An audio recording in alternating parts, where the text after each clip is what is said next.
Hello? Hello, hello.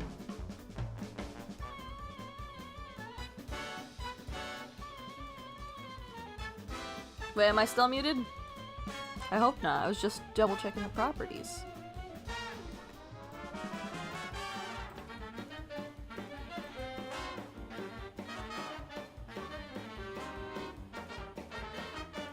Okay. Oh, I have to stretch. Ches, don't do that. I need to know if y'all can actually hear me. These are things I gotta know.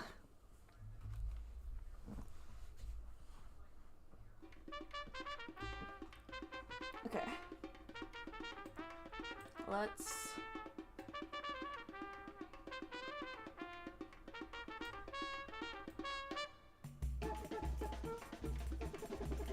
adjust this guy. He looks a little short. I might need to change his legs again to make him look taller. He's a tall boy. He's approximately 6 feet. So we want to make sure that he's actually pretty tall.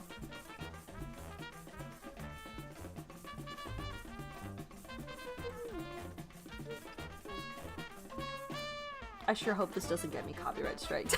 I need to change the Nintendo music though.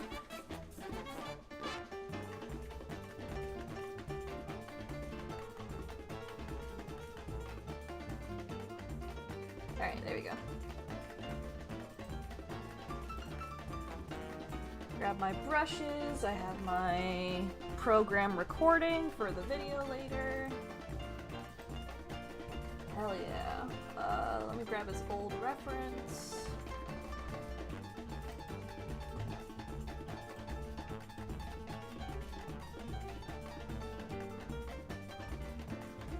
Wherever it is. Where'd you go, buddy? I just have your reference.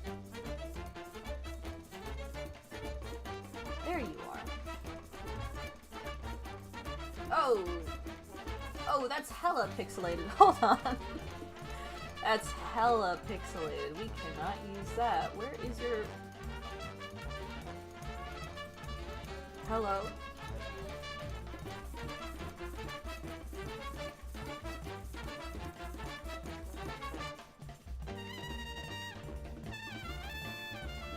Judicus, ¿dónde está?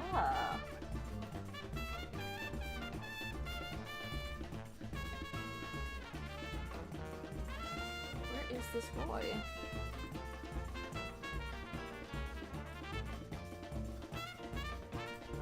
Oh boy. Oh boy, oh boy. I sure love when I can't find my files. Oh, finally, I found the correct one. We're good. One that's not hella pixelated. So I can actually grab his proper color references.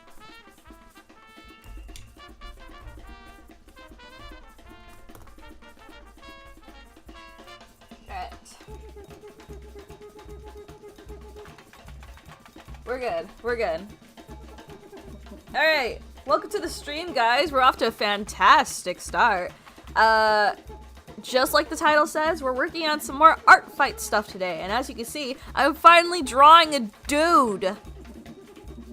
Finally drawing a dude.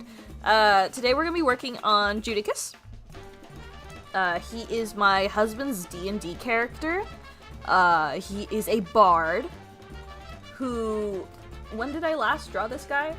His first reference that I drew for my husband back when we weren't like dating or anything, but we were like best friends, was, it looks like 2020. Yeah, 2020. So, damn. It's been 6 years. That's fucking crazy. But, yeah. The first drawing I did of Judicus was back in 2020, so he needs a visual update because I gave Margot a visual update. And Judicus was basically his player character for that campaign that I had Margot, Alencia, and Delilah in. So I want to give him a visual update just because I want to draw him being cute with Margot, as you can see from my little side doodles here. Because I ship them. They're very cute together. I will say he is a very bad influence on her. Very bad. This man, if I had to summarize Judicus in a sentence, it would be let chaos reign. Like, usually my husband makes very, like, serious characters. Like, I think the character that he did, like, before Judicus was, like, a paladin character who was very lawful. Like, he had very responsible characters. And then when I decided to run a campaign for once, he was like, you know what? I want to mess with my friend. I'm going to make a chaotic character who just does whatever the fuck he wants. And I was like, okay. So he's definitely the shit disturber of the group. So yeah, we're redesigning him today. I will say a lot of his core stuff is still functionally the same. I just wanted to essentially give him a more fitting outfit. But aside from the outfit change, his basic core structure is still there. He's still gonna have a super colorful cape. He's essentially gonna be wearing a kaleidoscope, basically. And he's a bard. I have to doodle the loot. I'm so sorry. I'm so off my game right now because I'm so tired. I'm slowly running out of energy, but we win these, you know? We'll get there eventually. I want to stay productive. So, we're gonna still be drawing today. But we're gonna be getting there. We're gonna be getting there. But yeah. So if I don't even know. If I sound a little off, I'm just tired. I'm just real tired, but it's fine. I'm gonna have a big ol' nap sometime this week once my beloved mod man returns. We're both going to take a long nap. Probably for like at least half a day. Tired rabbit is a normal rabbit. This is more like extremely tired rabbit. This is like rabbit burning the candle at both ends. If I had to say that I had a battery life, I think right now I would be at 5%. You know, like the phone screen's warning you like, please charge your phone. Please charge it. It's gonna die. But yeah, I'm just reaching the end of my little, I don't even know what to call it. But it'd be like that, you know? That's what happens when you don't get proper sleep. Make sure you get proper sleep, folks. Do your best. Drink a warm cup of milk. And get yourself that good sleep. Otherwise, you'll be like me.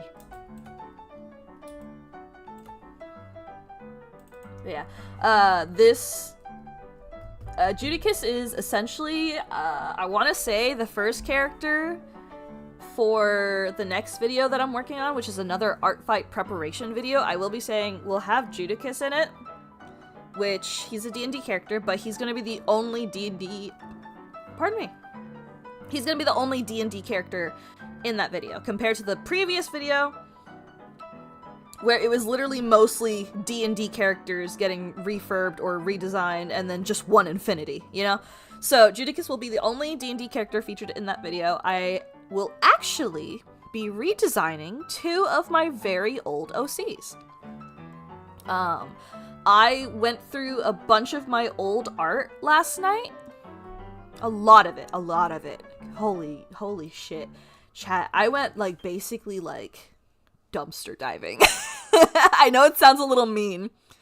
But I basically went, like, diving in there. I went through years of old art to find characters I wanted to use. No, they are not who you think they are, Ches. Those guys will have their own spotlight at some point. But there was 2 other characters that I had an idea for them.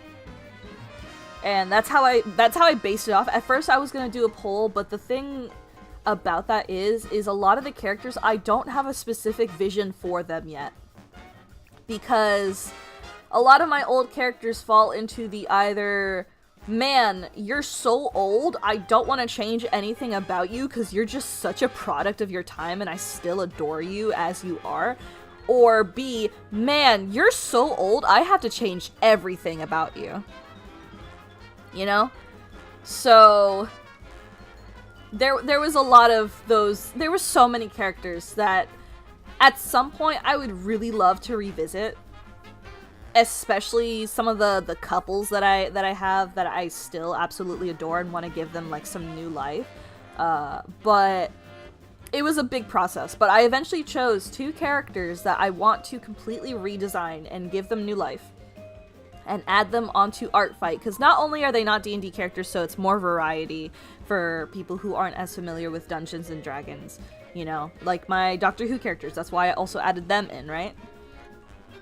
But it's also the fact that they have their own like little things to them, and I'm super excited to show them off when I get the chance to. I'm super excited, so that is going to be the next video I will be working on. As of right now, I'm hoping to get it out around the same time, basically, like my usual bi-weekly schedule. I've been keeping pretty good to it, posting bi-weekly. So, next scheduled video should be the Artfight one. Unless I, like, explode or something. I don't know. But I'm super excited for it. But that's gonna be another Artfight prep video. After that, I think I might... I don't know if I want to do another Artfight video, like, double back-to-back. I try to keep, like, a non-Artfight video in between. Do I want to keep that little cowlick? We'll see. We'll see. But I don't know if I want to do 2 Artfight videos back-to-back, or if I want to do an Artfight prep video, a non-Artfight related video, and then after that, drop my new updated Artfight guide. We'll see. Especially because it's going to be May soon, so Artfight will be in like 2-ish months. It's crazy to think about, honestly. We're getting so close to Artfight, and I think June is when they announced the new theme. Yeah, I want to say late June is when they announced the theme, so I have a 2-week window to do all my Artfight theming things. So I'm very excited. Very, very excited. I kind of want to change his hair again.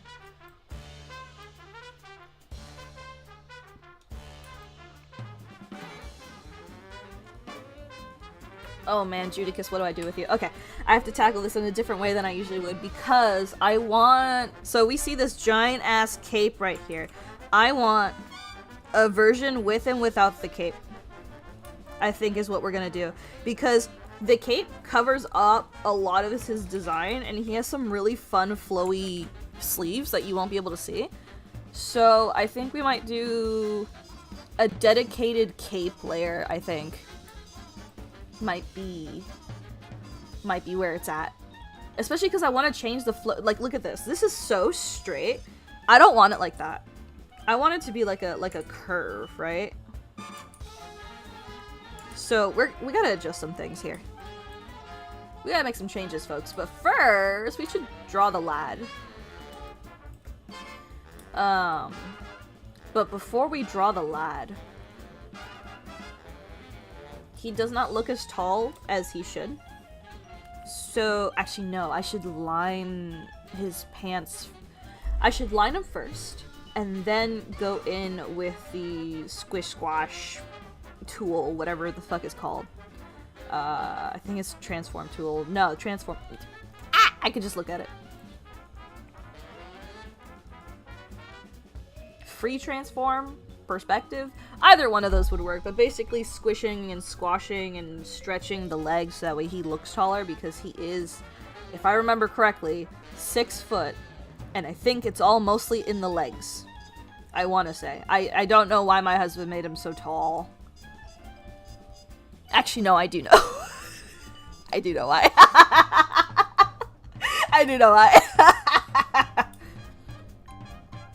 Because he's 5'5", baby, and he can't stand that he's the same height as me! I love my husband, I swear. I swear. I only jest. I only jest a little bit. I gotta make fun of him whenever I can because he refuses to acknowledge we're the same height.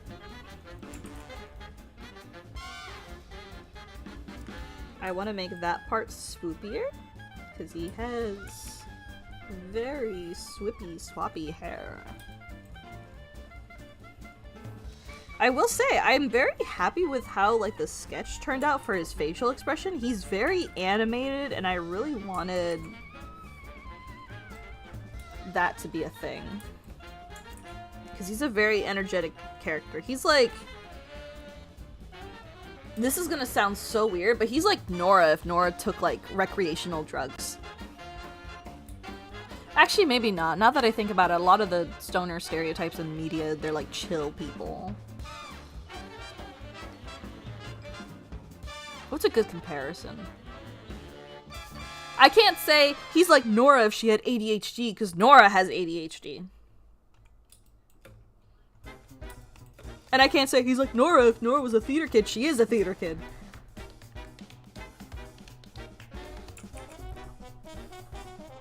Man.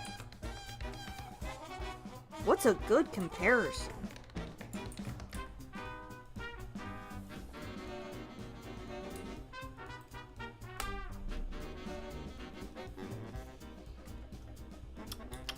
Still can't think of anything. I will say though, on the other end of the spectrum, he is more like the stereotypical like bard or like stereotype. Stereotypical bard stereotype. Oh my goodness. But he is that traditional bard who will lay anything in sight. Which is very opposite of Nora, of whom is Ace. So I found that really funny.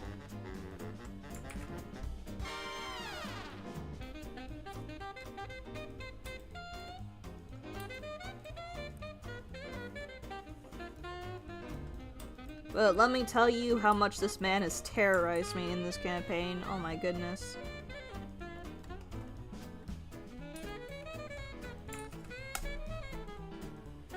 Especially when every other question, whenever they're in town and I say, you see this character doing this. And then the next follow-up question is, are they hot? Because Judicus is bi. So no one is safe. No one is safe.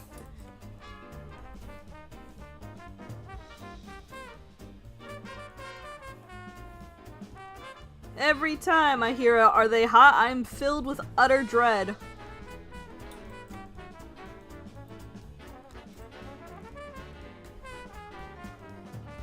Such dread. My goodness, just thinking back on the campaign, honestly. Although I will say, Judicus is a very kind-hearted character. I will say that my husband did surprise me with a lot of his like little moments in the campaign. Especially with Margot and Morgan.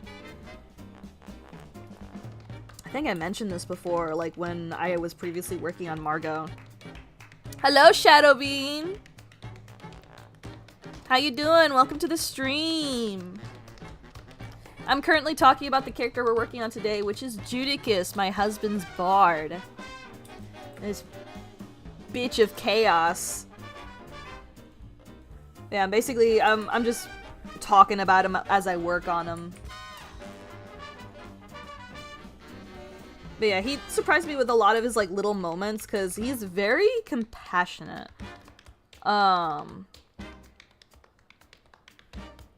I would say Judicus isn't exactly the smartest guy around, but he's very, like, emotionally intelligent, if I had to categorize him, you know? He's very emotionally intelligent, so he... I don't know what it is about this man, but he, like, figures out how to, like, change people for the better, even though that was, like, not even his goal to begin with. Like, when... A good example is when they first meet Morgan. Because she is the assistant and also basically like the main resident of... Man, I'm forgetting stuff from my campaign. It's the spiraling tower. But she essentially runs the tower in her father's stead because her father is the head court mage, so he's usually off at the castle, like, helping the king out with, like, kingly duties and such. But essentially, when they meet Morgan after they take a quest from the king, and they meet Cornelius and they talk and all that, of course shenanigans happen. They do quests and things. They get to know Morgan closer as they speak with her more. She opens up to them a little bit. Eventually Morgan does take Margot as her apprentice to help Margot learn to control her necromancy better. Which, you know, takes a lot of effort.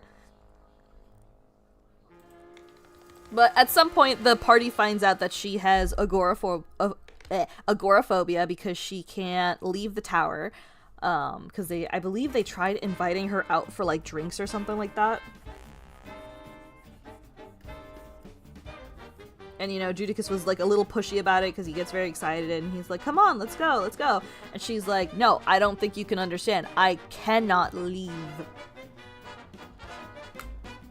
And with that realization, at some point, I'm trying to make sure I remember this in the correct order, but at some point, throughout the span, we'll say it was probably like an in-game 2 months, you know, they would do a quest, come back to the tower, get briefed, spend a little downtime over there, they would get to know Morgan more and more. At some point, he spends one of his little market trips getting a cute little ring, right? He picks out a cute little ring. And he tells me that he wants to infuse the spell Calm Emotions into the ring. I don't think anything of it, right? It's a very specific spell. Very, very specific. I'm like, okay, yeah, you can do that. That's fine. It's just gonna take some time. It's gonna take a little bit of gold. And he's like, no problem. I found out later with that ring, at some point, once him and Morgan are close enough, and she becomes more willing to conquer her agoraphobia, like, the party got her to the point where she was like, okay, I think I want to not be, like, controlled by this. So she eventually starts working on, like, little by little trying to leave the tower. And at some point on one of the days where they're spending in Candelia, at some point they're hanging out and they're like, hey, do you think you're ready? And she's like, I think so. So before they kind of help her get ready to take her first step out of the tower, he gives her the fucking ring. And he's like, yeah, this will help, because for Calm Emotions is a very... I have to look up the actual spell.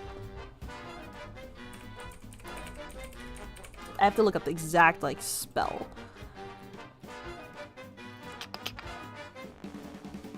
Yeah, for Calm Emotions, technically it is like a group spell. It is an AoE.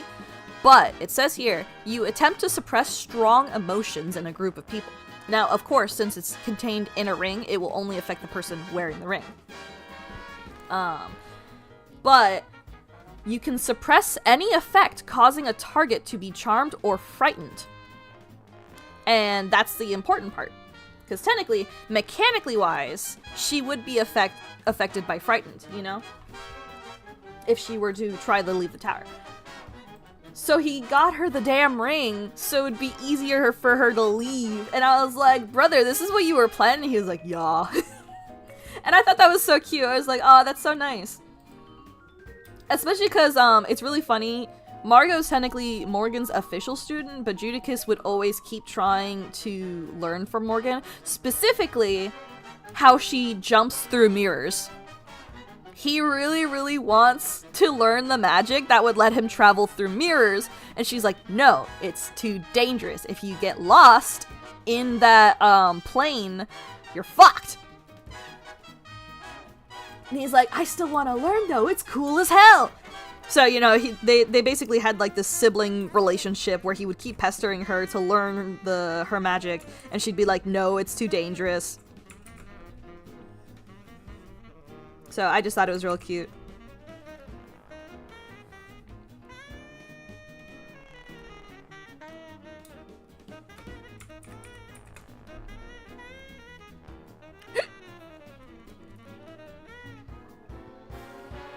I let my friend rope me into doing their draw this in your style. 8! Pardon me, 8 characters? Damn! That's a lot.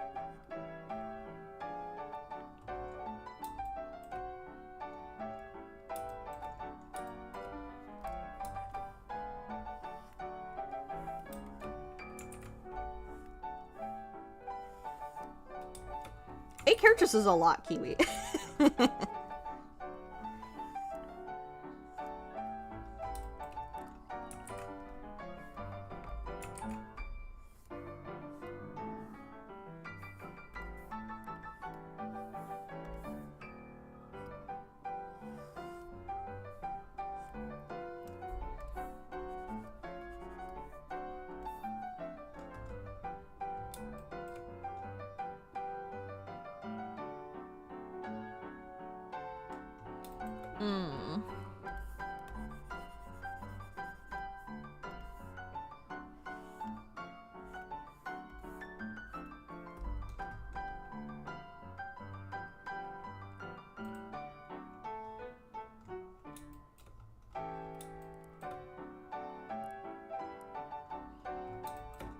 Just don't know if I like how...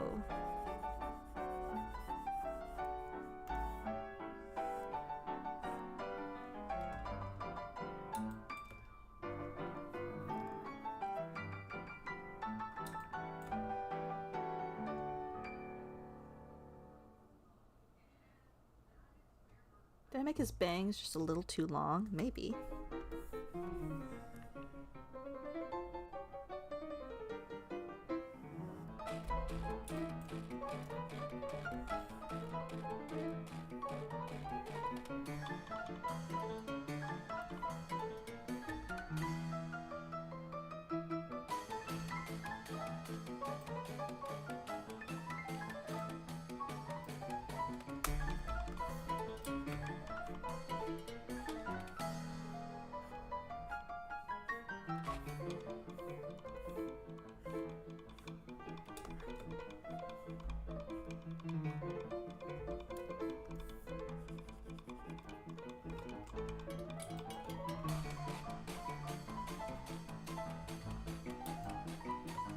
There we go. Okay, I think I like that a little better.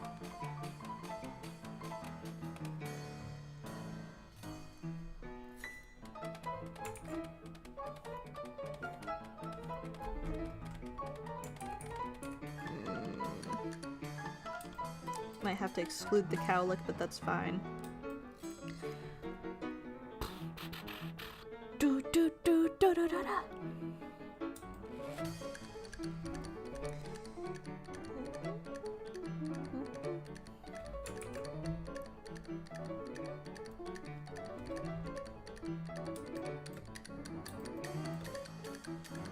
I'll be damned if Judicus doesn't look fabulous by the end.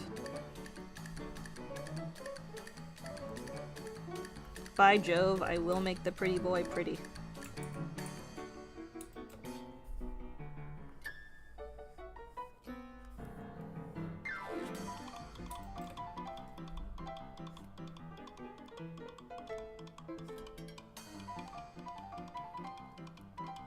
We love pretty boys.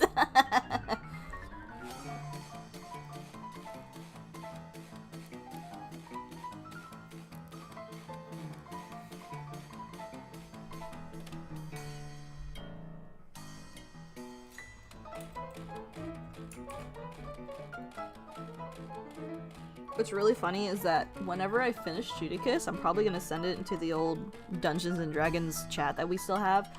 We had a whole server for like our sessions and everything because everyone tried a little bit of dungeon running and stuff like that. So we have a ton of different campaigns linked to that server.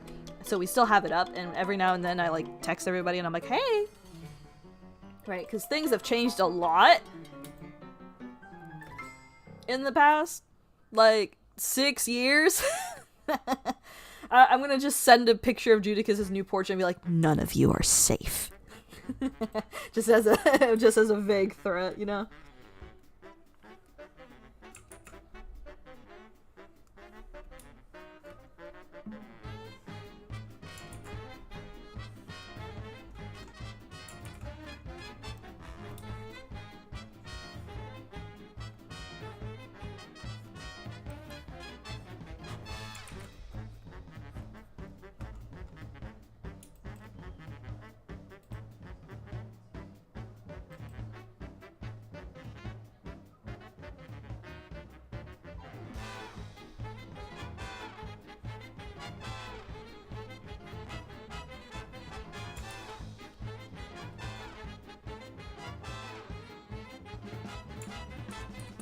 Hold on. I have an easy solution to this, actually.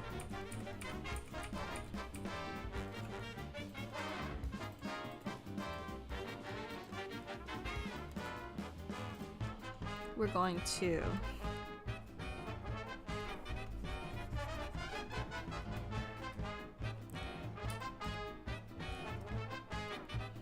make another layer. Use the symmetry tool to help us out.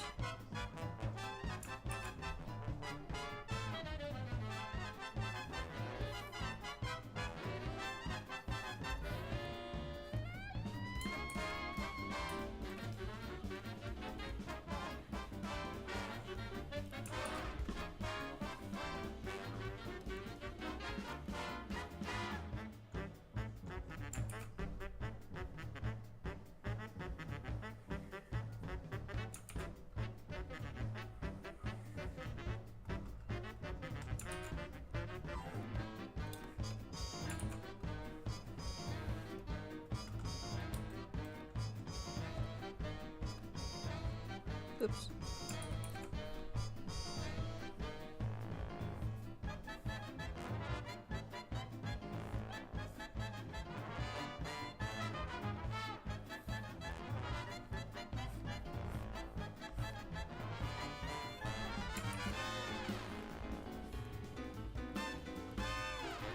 Hello, Multiverse Saga.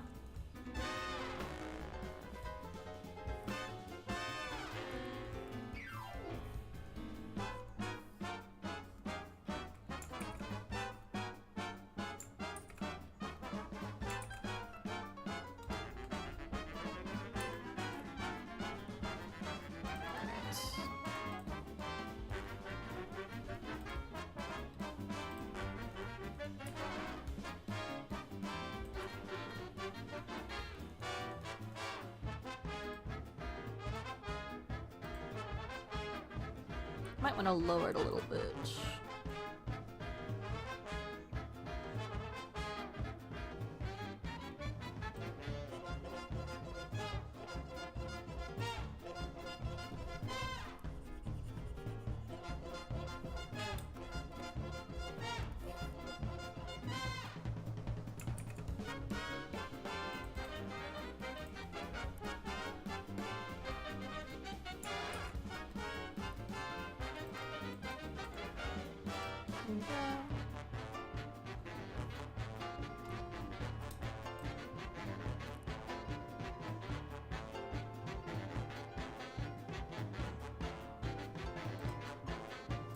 Okay, and then we can adjust it as we go.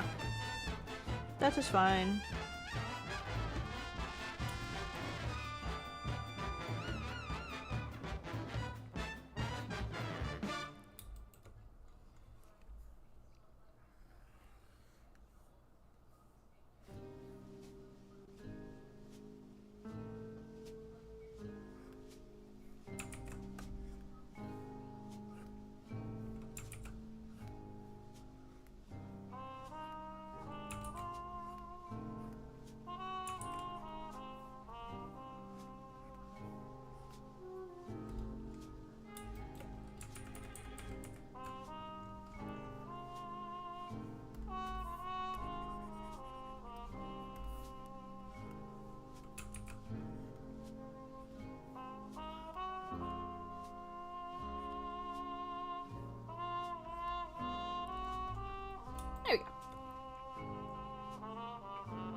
Can I add a little...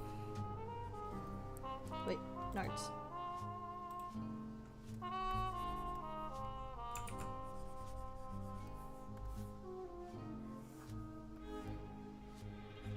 A little wisp? Yes. A little wisp.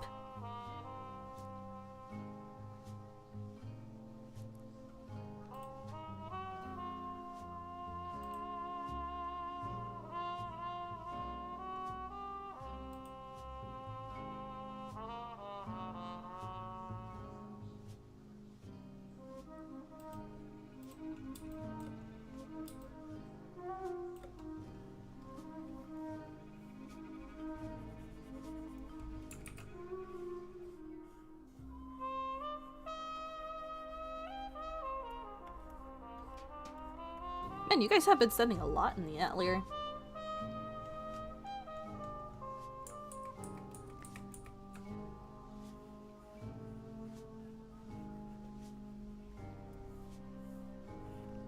I gotta get something to let me know when y'all post in there. It didn't notify me. Kiwi, that's a lot of characters. That's so many. Oh, Shadowbeam, that little keychain is so cute.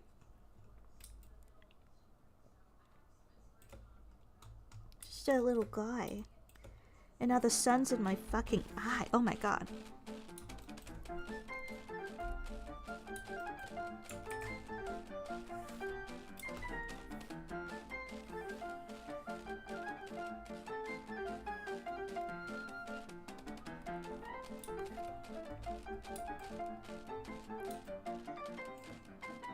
Huh?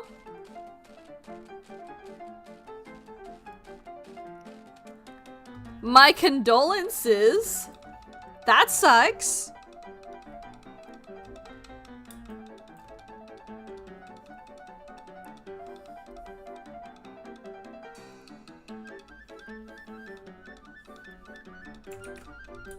That sucks, Shadowbean. I hope things get better.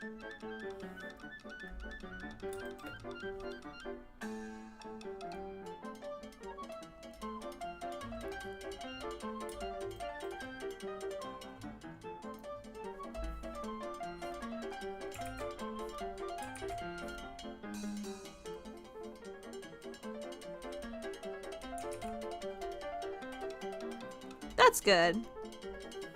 Don't let it get you down.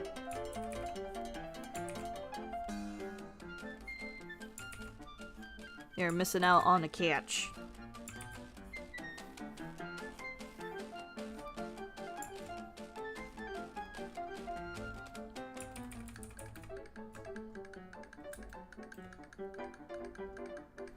Okay, hold on. The blinds are actually blinding me. I have to adjust them. Unironically, the sun rays are like in my eyeballs.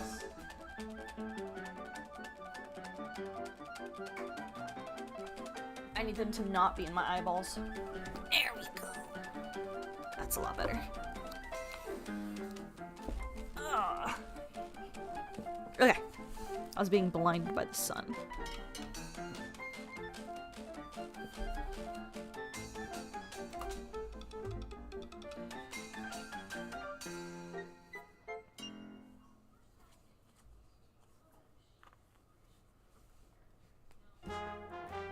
Shadowbean, I am sure you will find the prettiest squirrel.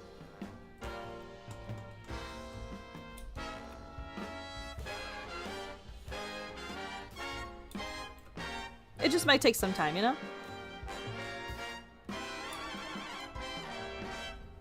There's plenty of fishes in the sea. And you know, that's great.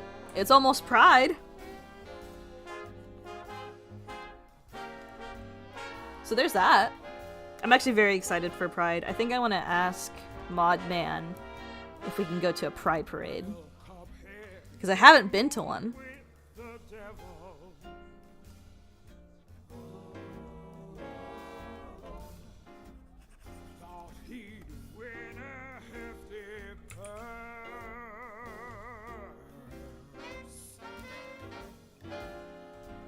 It is almost Pride, right? It's like it's about to be a month away.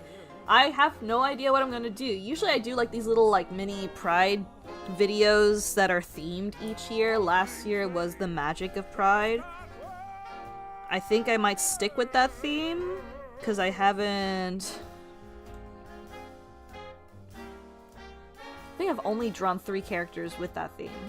So I think I might do it again because I haven't been able to like make them as frequent as I used to. Because when I first started it, I did Summer Pride, so all my characters were dressed up in like bathing suits and like very fun summer clothing that were themed with their flags and stuff. I did that, and I think I did that for 3 or 4 years maybe. In each year I would draw new characters. I know the first year I posted something every like week or so with a new character speed paint, but nowadays my videos are a lot different. I try to fit multiple speed paints in a video, so we'll see. It's either that or I might end up doing what I did last time I did Magic of Pride and do like one big piece with like multiple characters in it. Because I know the last time I did Magic of Pride, which I think either was last year or the year before, I forgot if I skipped last year, I did Saoirse, Felicity, and Nora. So they all have themed like little magical girl outfits.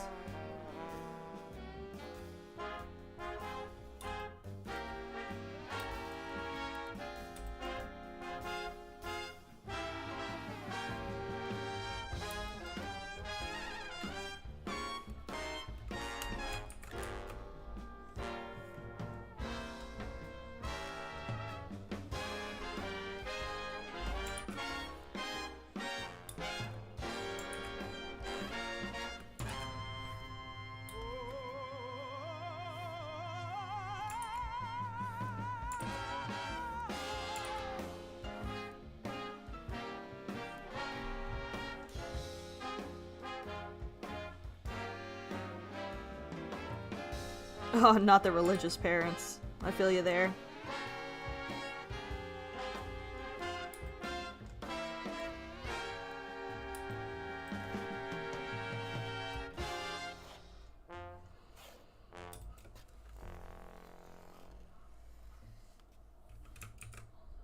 That's all there is? There isn't anymore. Or is there?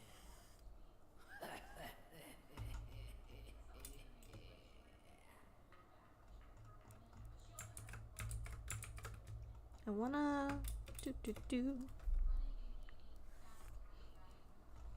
Yeah, that reminds me of when I had someone drop in my chat with some like religious talk, and I was like, no, no.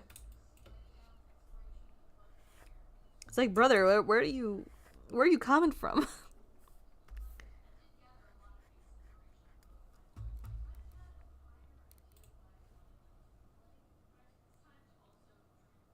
Why does the closing credits?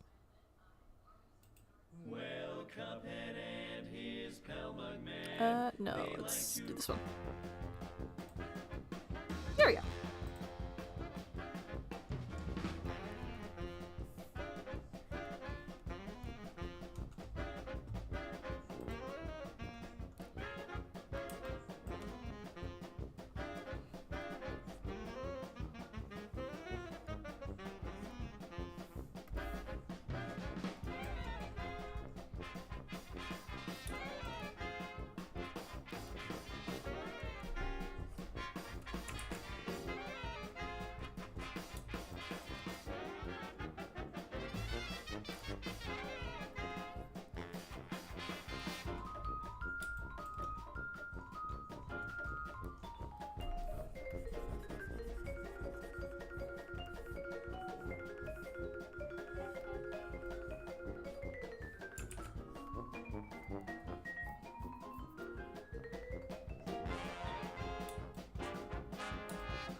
There we go.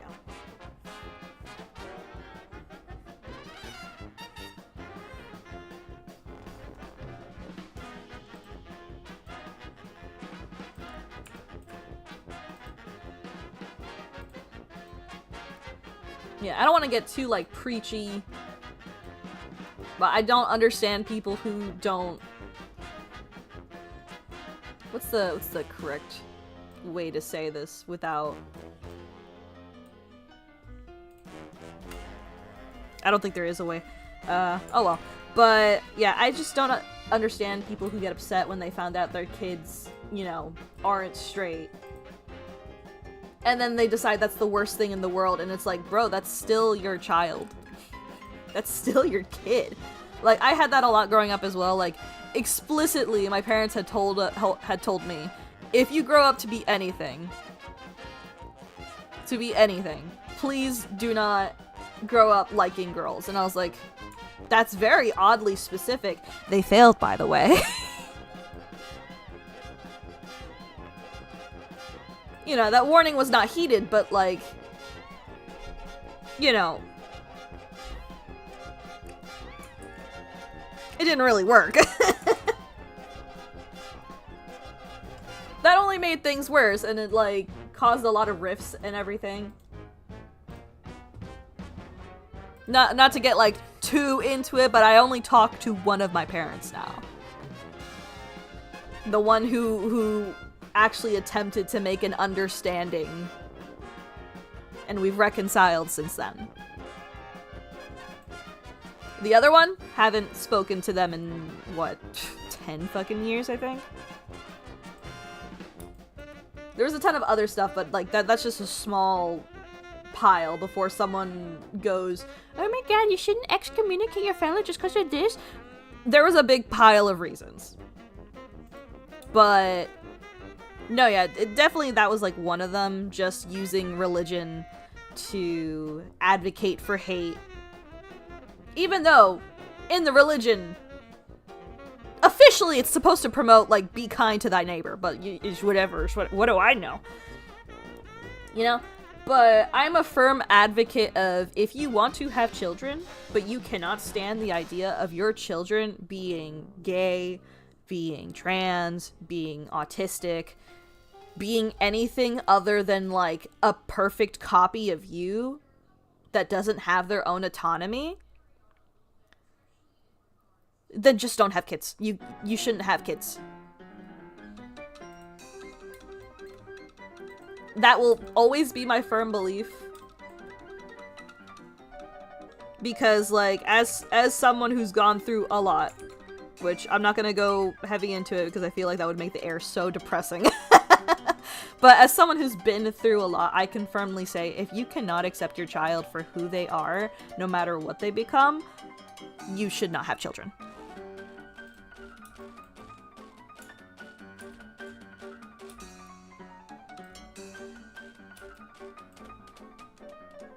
Yeah, that's one of the phrases that I hear a lot. It's not used in the correct context.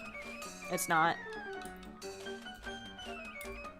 In fact, I believe there is a passage, I want to say, because I was watching a short someone going over it, and they listed specific counter arguments straight from the Bible with the exact verses and everything.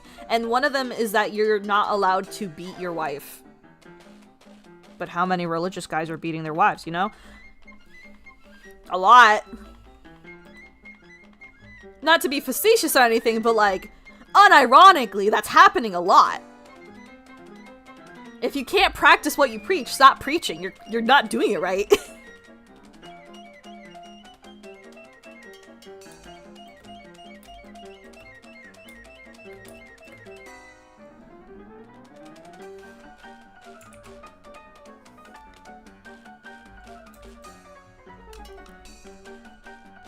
But aside from that, those are my beliefs, and that's why I always want to advocate for a safe place for people to be themselves, even if they can't be themselves at home, as long as it does not involve being a shit human being, you know? Because growing up, I wish I had something like that. So, you know, if people can freely talk about, oh man, I love pretty girls, oh my god, I love pretty boys, you know, that brings me a lot of joy. Because we're all just here to have a good time, no matter where we are at life. And it's gonna be an even more fun time during Pride because should I do a palette recolor of Witch Bun in the Ace colors? I probably should. I probably should. I want to do something fun for Pride, especially because I haven't been able to do a lot for it in the most recent years because I've been focusing on Artfight so much. But I might do palette redos of my PNG tubers to match my flags and stuff. So we'll see. I want to do something fun.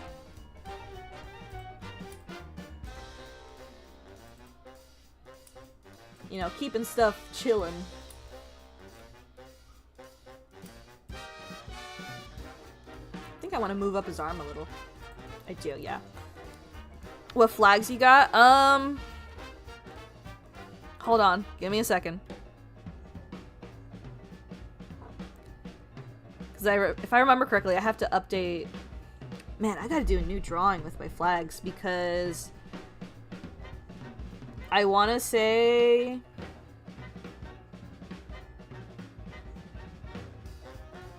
It's not straight ace. What's the... Demi? Demi-ace? Yeah, demi-ace pan-romantic, I want to say, is the most accurate descriptor.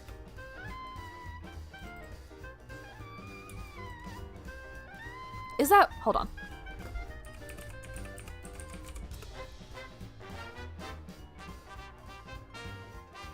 Yeah, demisexual.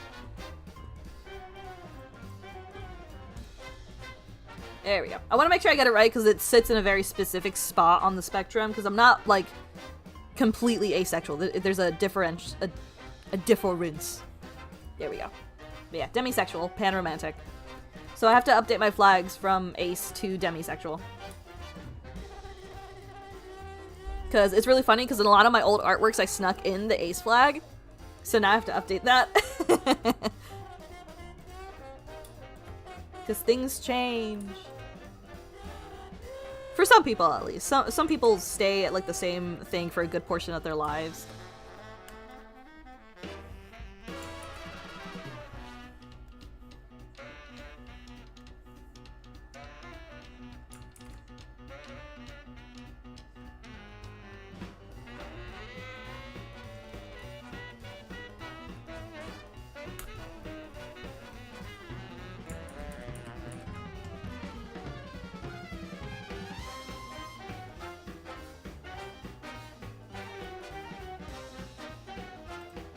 We love the head cannons.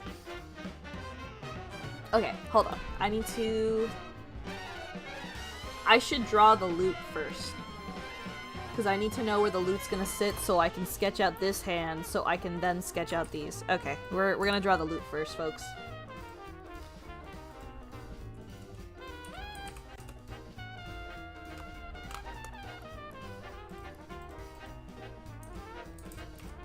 Grab a loot.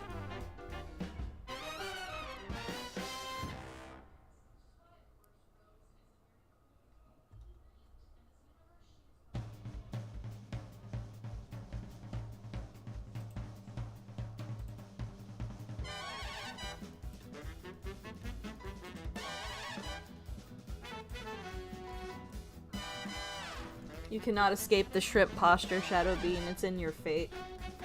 We all must bow to the shrimp posture. Yeah. I will say for Pride Month, though, I will be extra vigilant.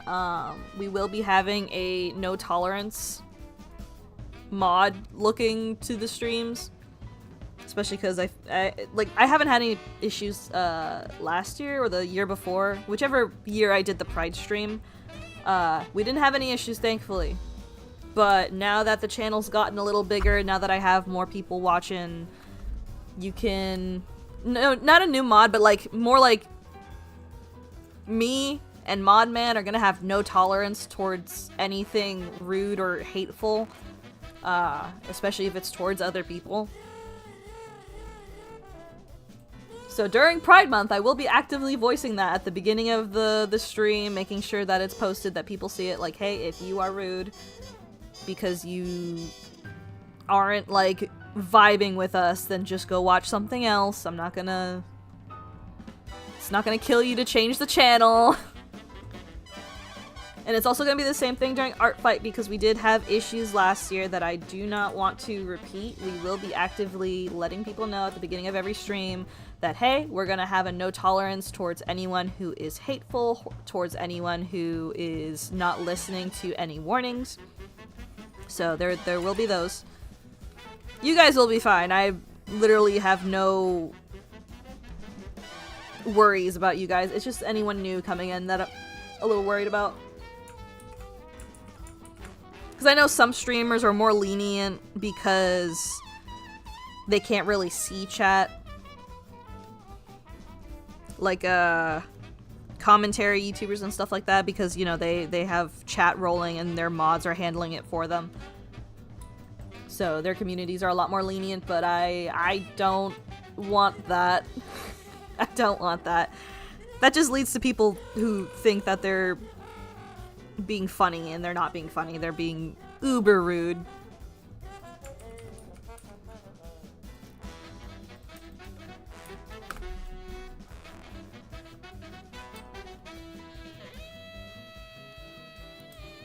Yeah, we're not doing that again.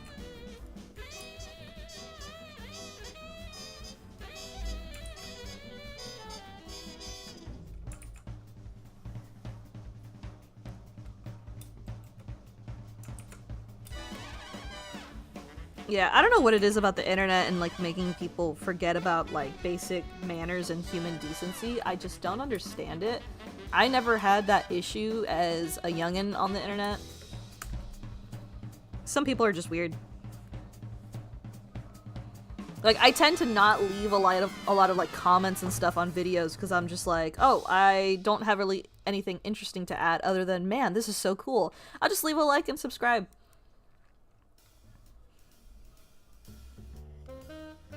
Meanwhile, there's people leaving comments and videos like, I got here first! I got here first! Okay, what about the video? Did you like the video? Do you have anything you want to add to the conversation?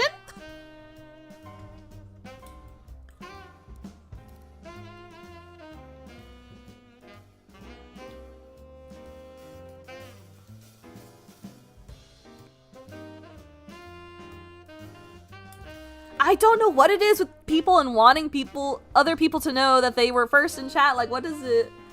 Is this important? I'm confusion.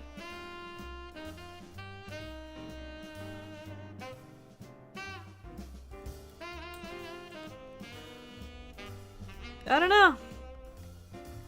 It just confuses me. I am perturbed.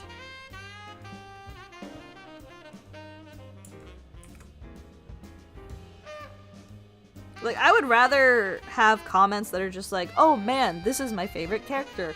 Or, you know, like something in junction, something I can work with, you know? If I see a comment that's just like, gives me nothing to be like, hey, cool. Because I like replying to you guys' comments, but I just, if I don't have anything that I know what to add, then I just like, do I even comment? I don't want to be weird.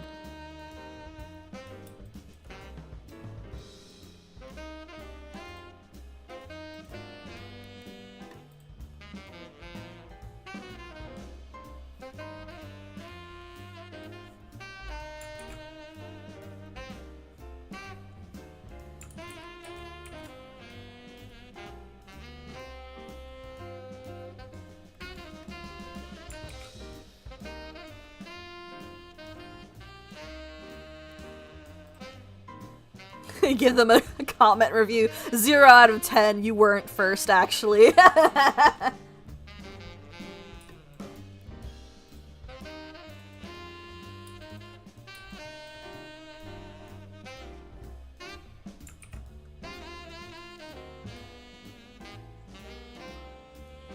The first one was actually my husband because he's the first one to review my videos.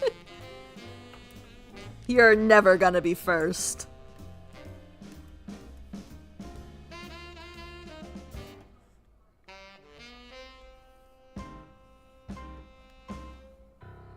Unironically, though, that is the truth. Anytime you see anyone posting that they're the first to watch the video, no, they're not. No, they're not. They wish they were. They wish. They wish, but it was Modman the whole time.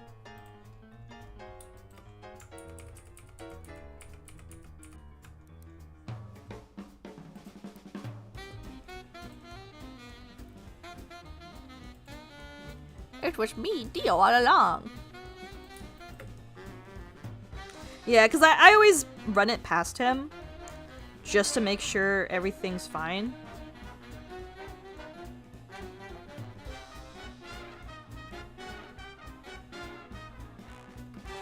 Just to make sure that, you know, there isn't anything like I need to change or stuff like that.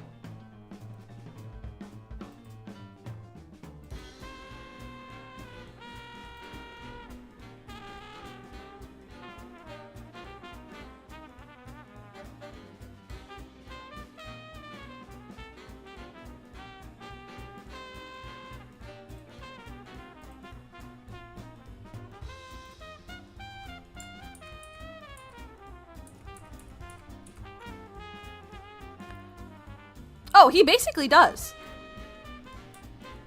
Anytime I post something, he's always rushing to be the first one to like it. And I don't know why. I don't know why he's like this. Because I'm like, honey, you literally see the stuff before it's officially posted. Why do you have to be the first one? And he never gives me a straight answer.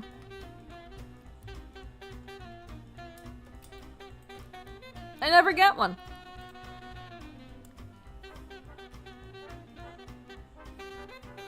You know, it's cute because, like, you know, you could literally say that he's my biggest fan. Of course, he's my husband. But, like, man, I want to know what's going through his head sometimes.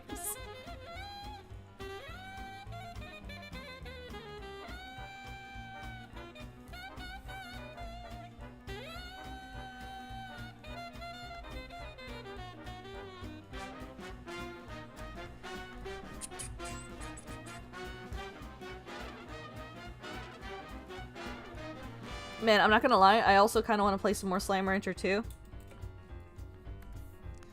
Only because we're so close to getting the farm, like, fully automated.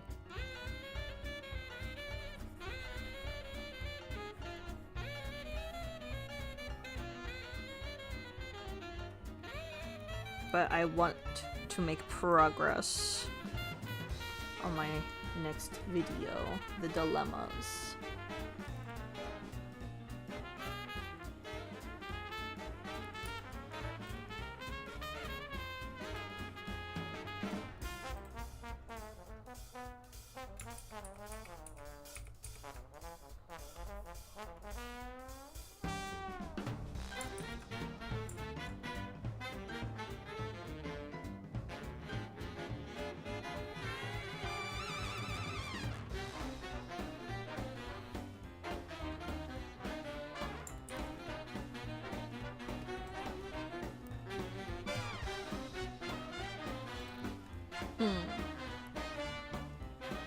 Yeah, because then I can run around the Great Labyrinth and finish the Prisma Core quest without having to worry about my slime starving.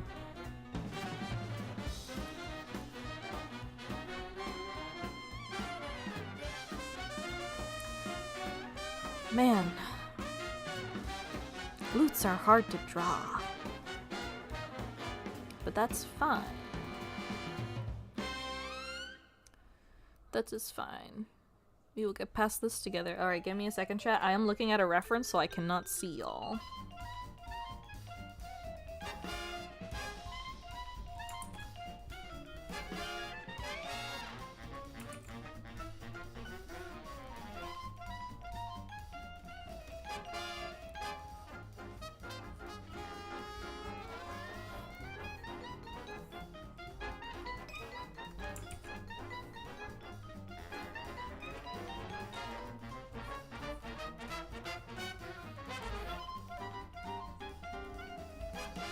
Which, by the way, while I'm drawing this, a little prompt for you guys. For my next Artfight 2026 video, what are some things you want to see me cover for Artfight? If there's any questions or, like, anything that you're wondering about, definitely let me know. I want to make sure I cover all the bases and stuff, you know? Make sure everybody's all set for the fight, that they're ready for battle.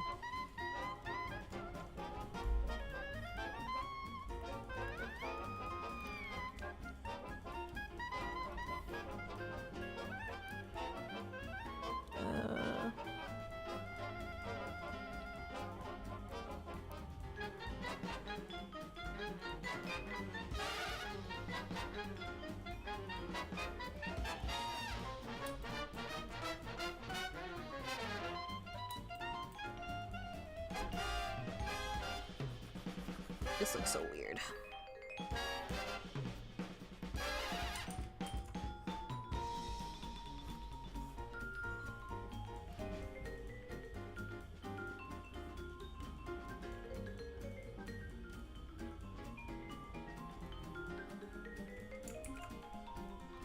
How many pegs are there? 1, 2, 3, 4, 5? Fit 5 onto here.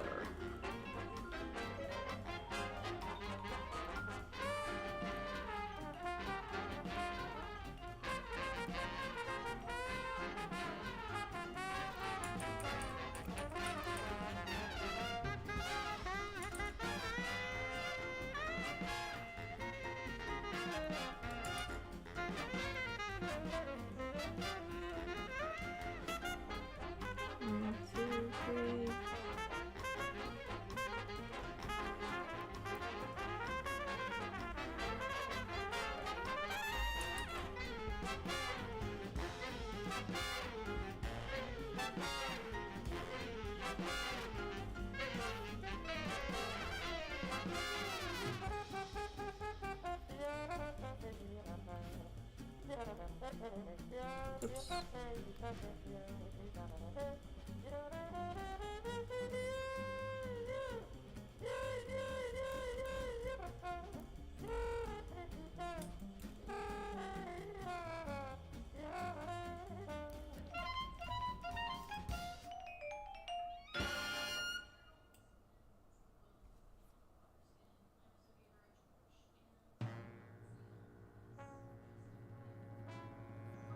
Y'all, I do check in on you guys periodically, you know that, right?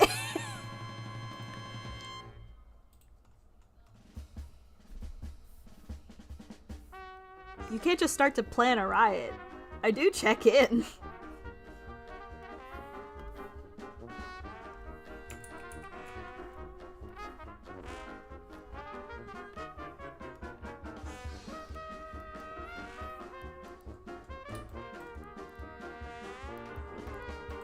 I get concerned as I usually do.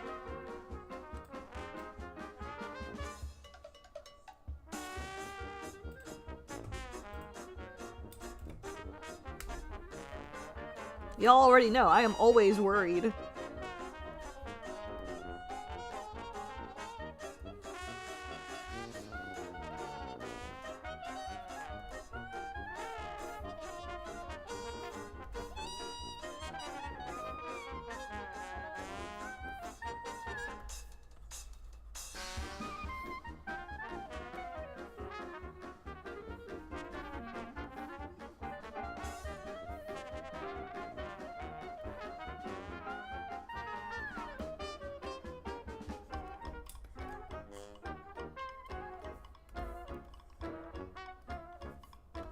Wait, yeah, shit.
Oh, Dr. Pepper. My husband loves Dr. Pepper. Unfortunately, I'm not a fan.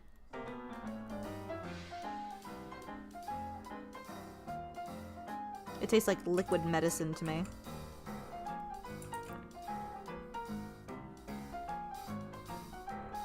But apparently, Dr. Pepper floats are pretty good, so at least y'all can enjoy that.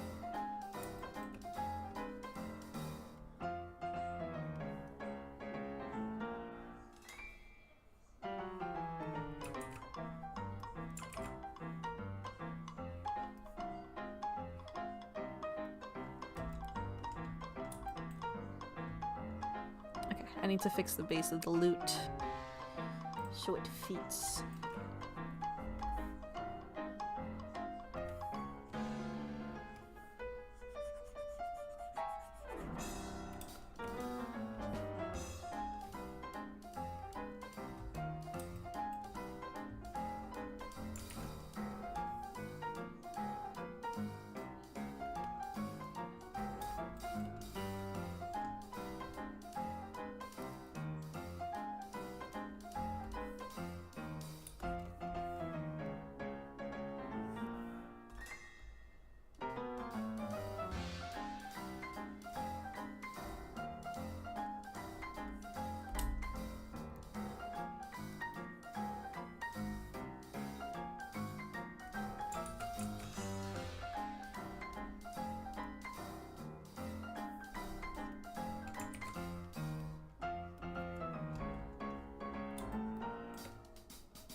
You've never tried Dr. Pepper, Ches? That's crazy.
I think this part might need to be bigger.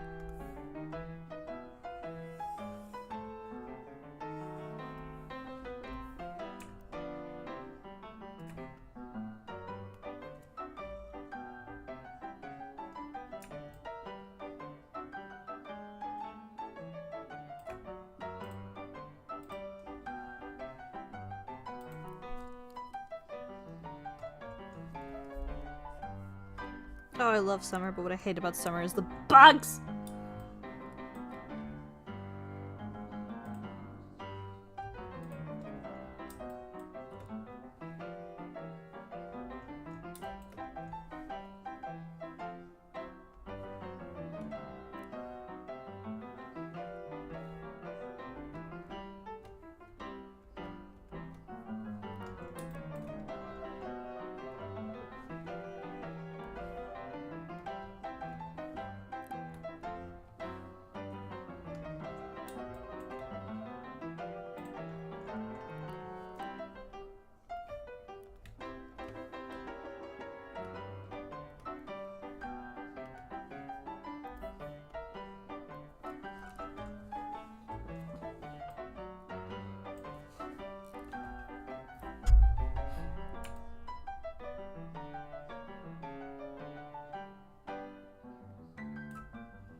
Spooky.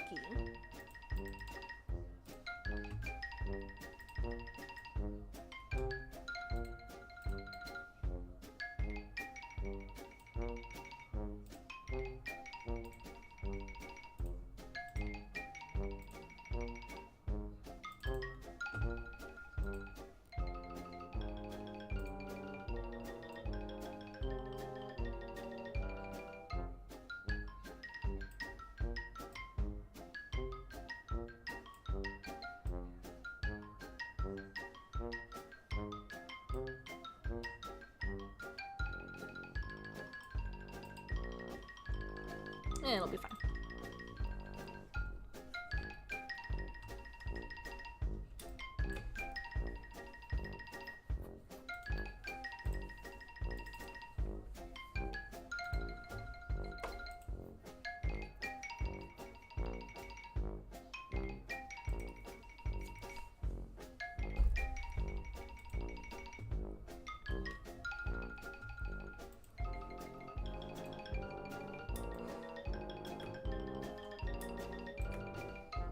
What kind of symmetry?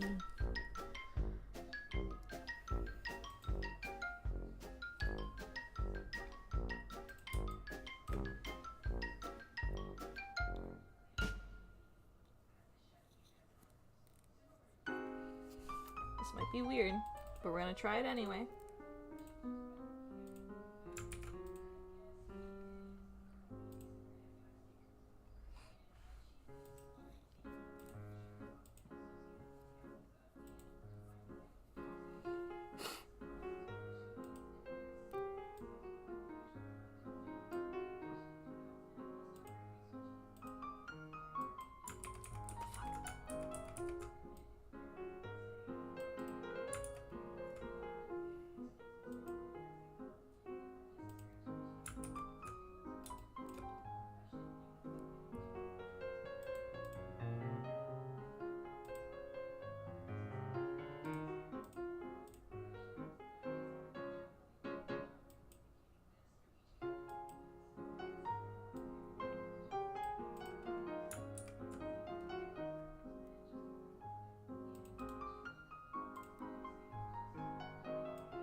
Interesting.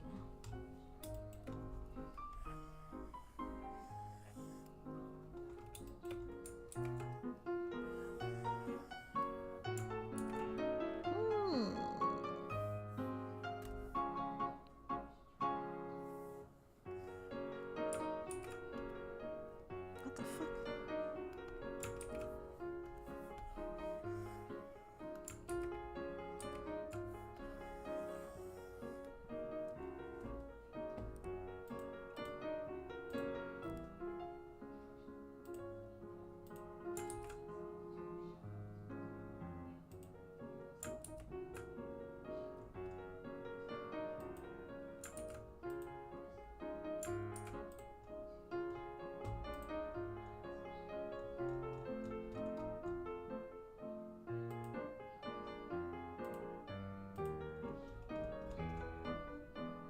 Close enough.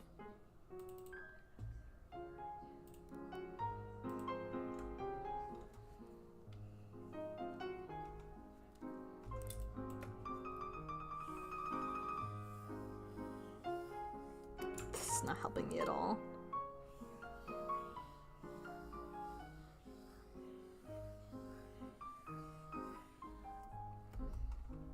Okay.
Alright, here's what we're gonna do. We're gonna start this off.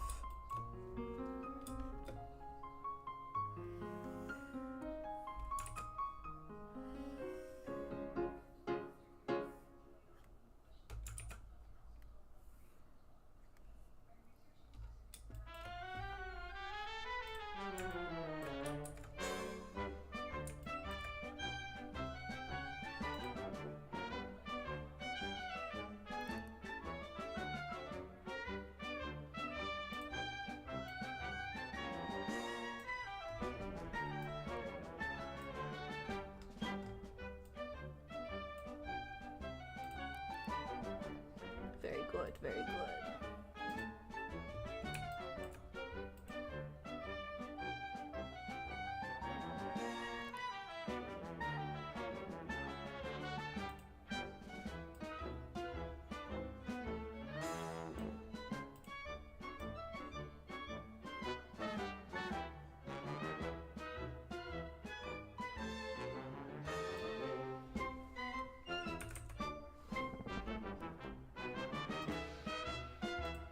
Aha! We're getting somewhere now, chat. We're getting somewhere.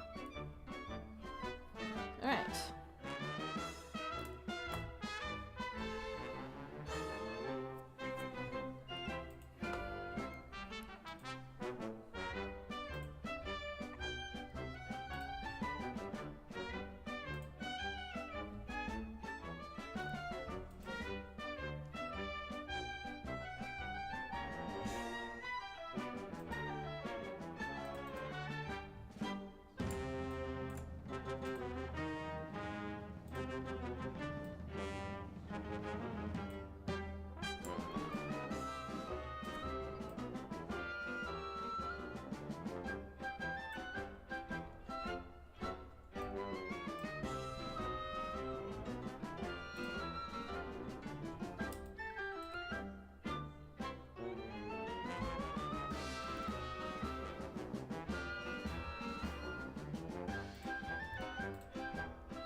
Ooh, it's a little...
I apologize ahead of time to the people who want to draw Judicus. Holy shit. This is literally just for his damn loot.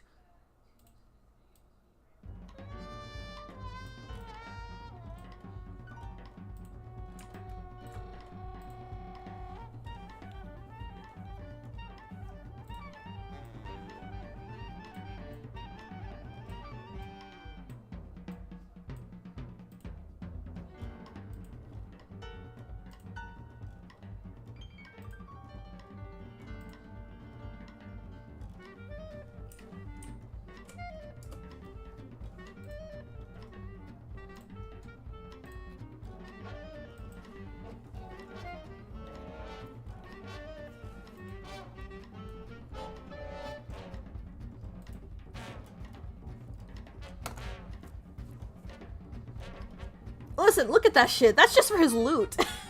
That's just for his loot.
Work smarter, not harder. Well, first hide your damn layers, but there we go.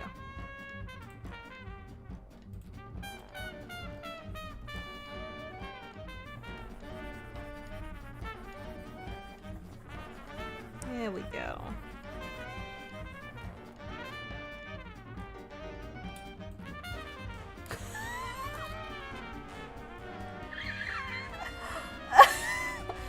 I'm gonna keep this on a separate layer for the people who don't want to fucking die.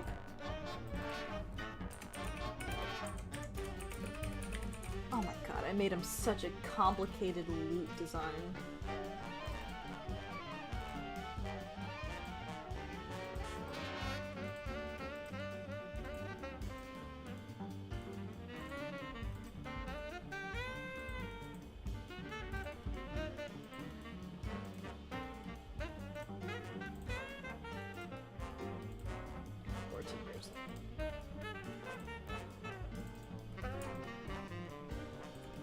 There we go.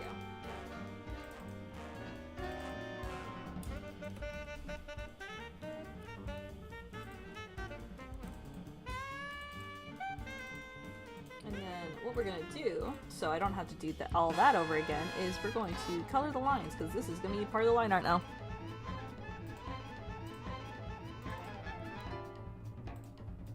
Because we're not doing that again.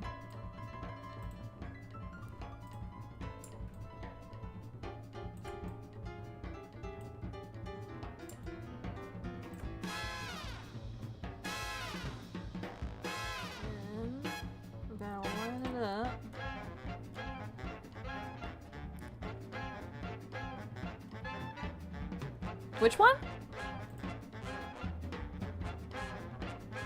Which one of Delilah are you talking about, Ches?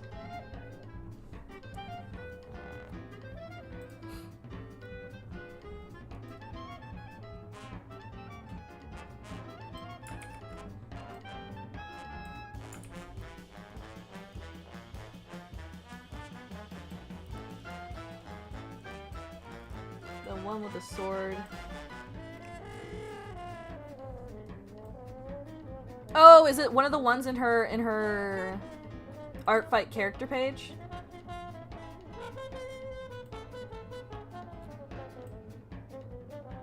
Yeah, that one was a commissioned one.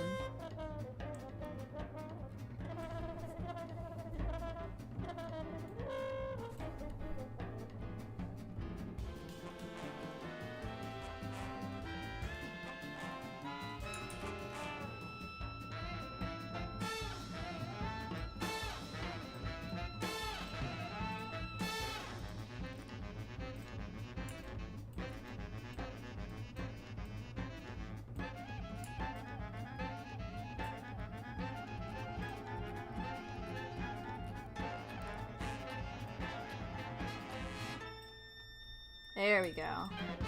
It is such a complicated fucking design. Oh no. Oh man.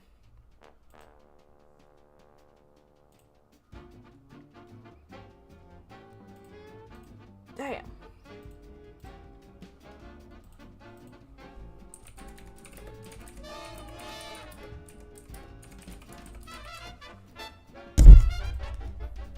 You just see this, man, then you look over and it's just like, man, that's a complicated loot. Damn. God damn. Okay.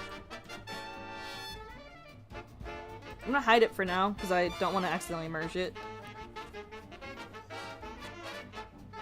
And then we'll add on the lines later as well.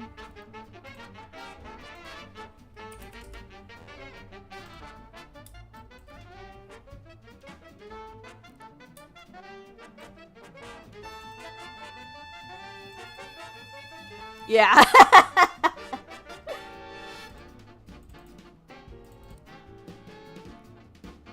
Okay, and then now we can get to the part.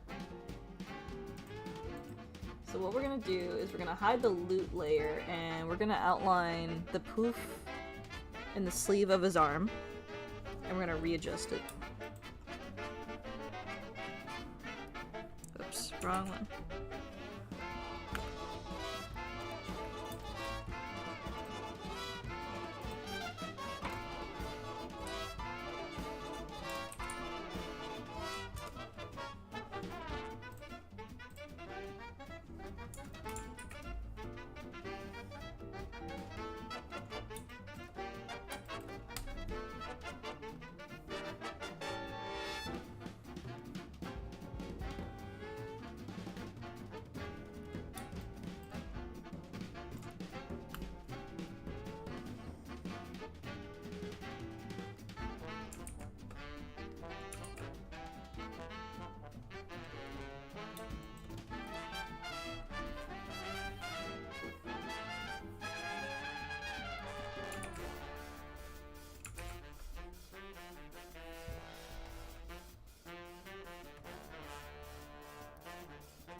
Why do you have all the I'm goofy but I will kill you if you cross me characters in your list have a sly cat mouth?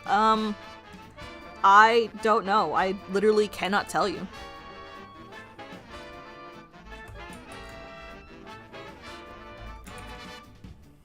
Unironically, I don't know. It just kind of happened, bro. Hold on. Now I have to look. How many of my characters do have that? Nora has it. Felicity has it. Calliope has it. Saoirse has it, but like, I think if we had to put her on the, like, you know, the whole meme of like, looks like a cinnamon roll, but I think Saoirse would literally be looks like a cinnamon roll is a cinnamon roll. You know what I mean?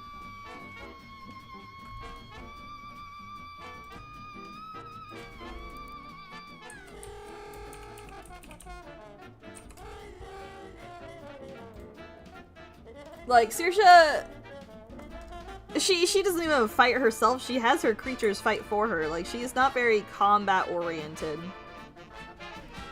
Because I believe, if I remember correctly, a lot of the Artificer spells that I gave her are, like, support spells.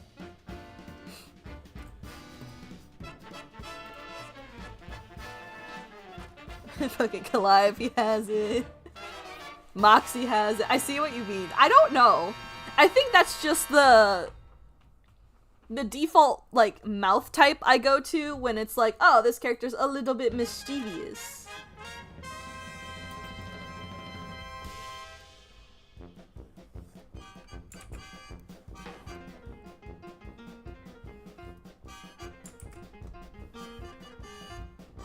I don't know, it wouldn't feel right drawing Moxie with like a normal like smile, you know what I mean? She's always got something up her sleeve. She's always plotting. How are you gonna know she's always plotting if she doesn't go yeah?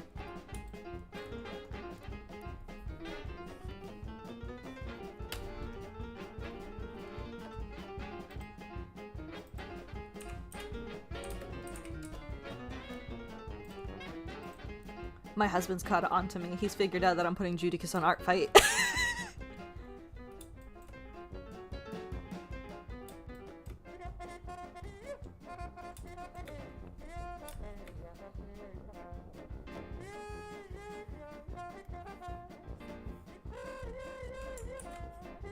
Totally not trying to get ship art of Judicus and Margot. I have no nefarious plots, I swear.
We will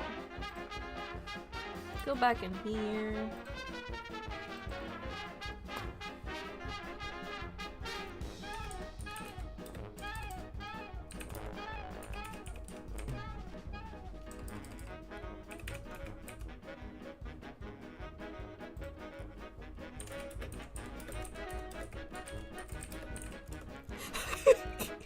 He's texting me right now. He's like, why are you working on Judicus in your Artfight stream? And I'm like, no reason. And he's like, here's a reason. What, you need more male characters on the lineup? And I'm like, oh no, you caught me. He's so suspicious. He's so suspicious.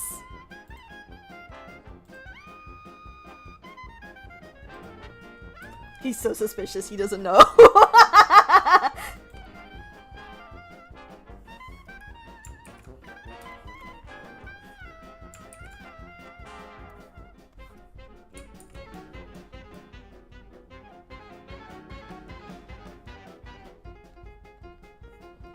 We can't let him find out the real reason, folks. We can't let him.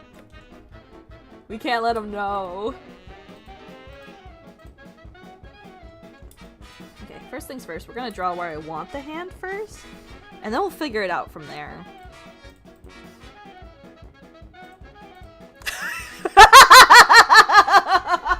I'm sorry, that was probably really loud. He put, which one of these fucks trying to draw my boy?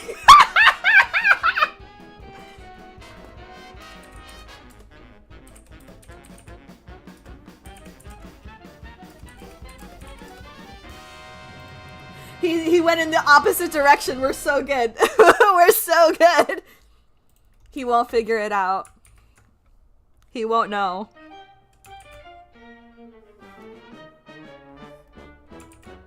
It's totally not the same reason I put the detective and the artist on my Artfight lineup. Okay, I need to look up a holding a loot ref.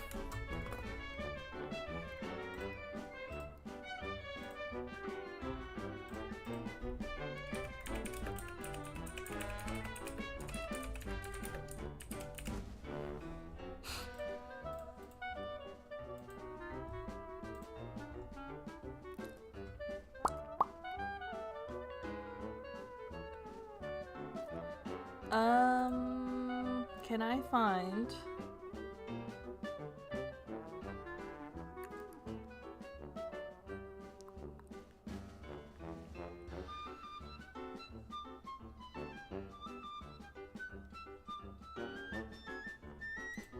I guess this is pretty close.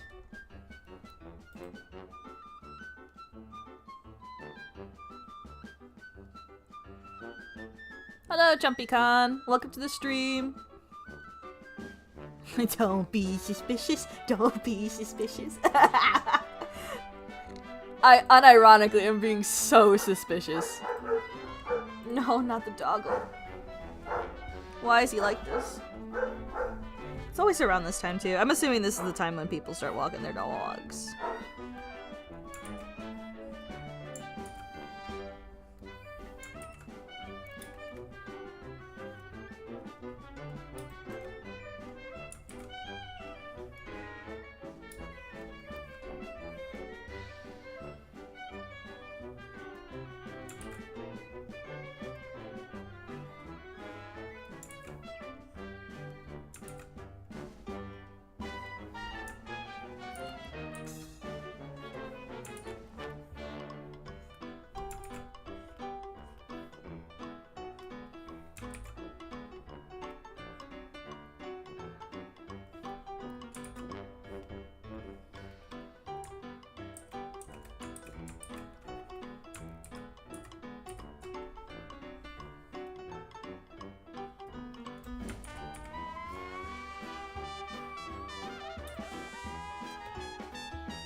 I love figuring out hand positions.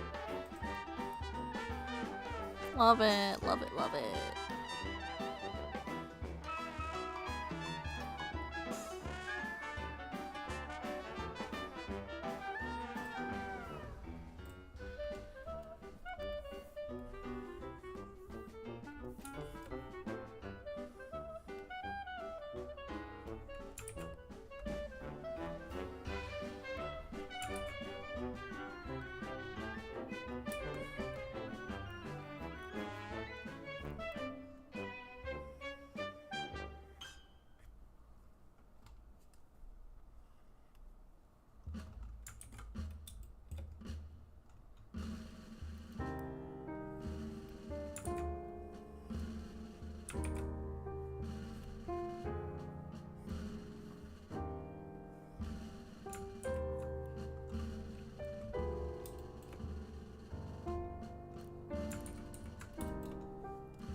What theme are we on now?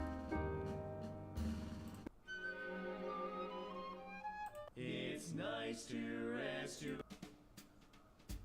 There we go.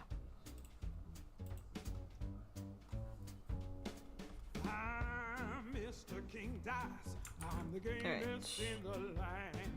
I never play nice. I'm the devil's right-hand man. I can't let you pass, 'cause you ain't done everything. Bring me those contracts, come on, bring them to the king. If you haven't finished your class, haven't worked assiduously, no, I cannot let you pass. Don't you mess with me.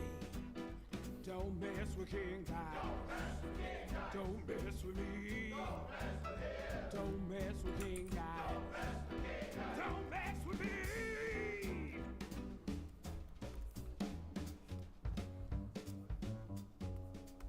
I'm Mr. King Dice. He just what I say. The devil has his price. You think so? YouTube hasn't been yelling at me so far, but you know, there's always been a first. Mess round, and I hope you will agree. Bring me those We're good, we're good. pronto. Don't you mess with me. the king dies.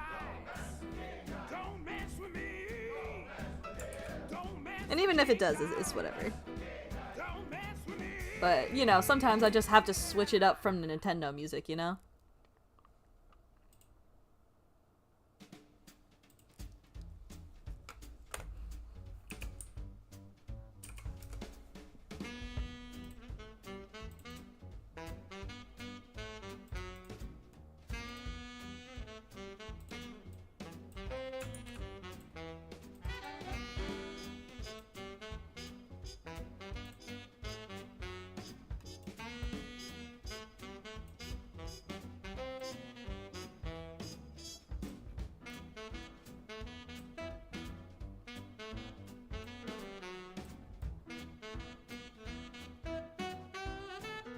I might need to bring it closer to him.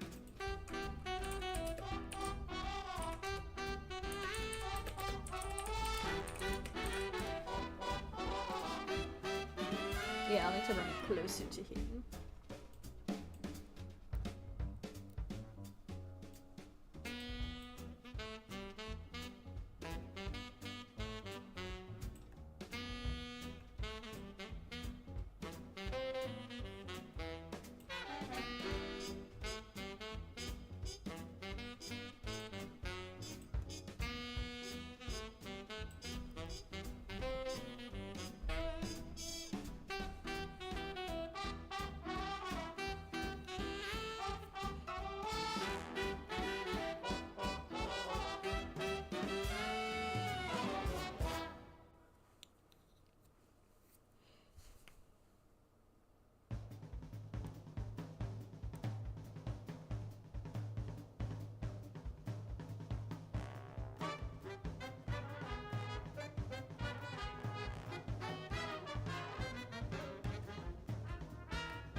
Are you starting your art fight in April? I am starting my preparations for art fight in April.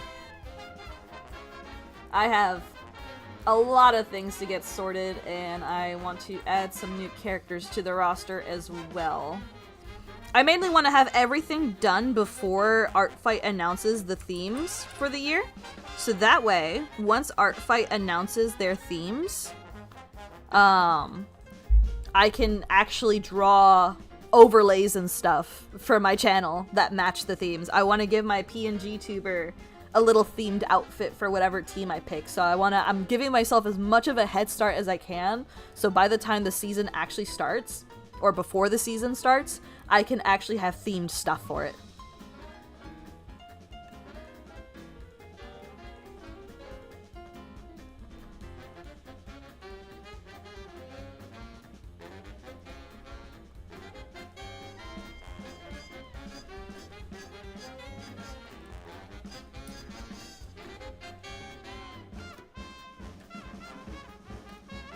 Oh, he's talking about the Cuphead music I have playing.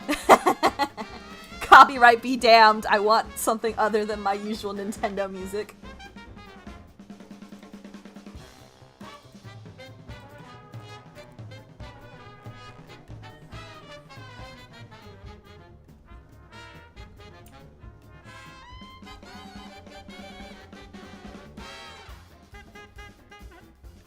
Maybe I should just make a straight playlist for myself for music that I like that's, like, not copyrighted. Honestly, I don't know why I haven't done that.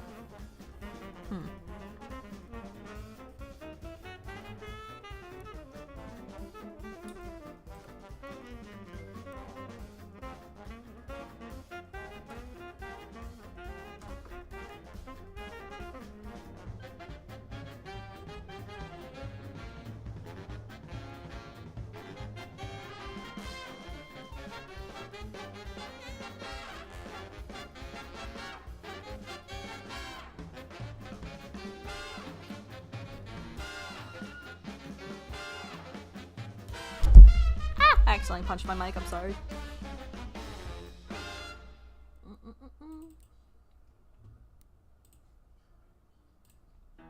Whoops, wrong layer.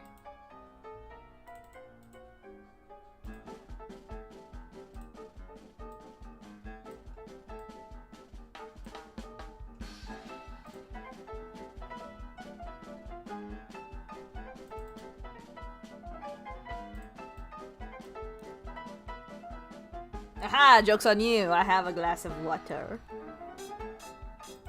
Hydration has been checked.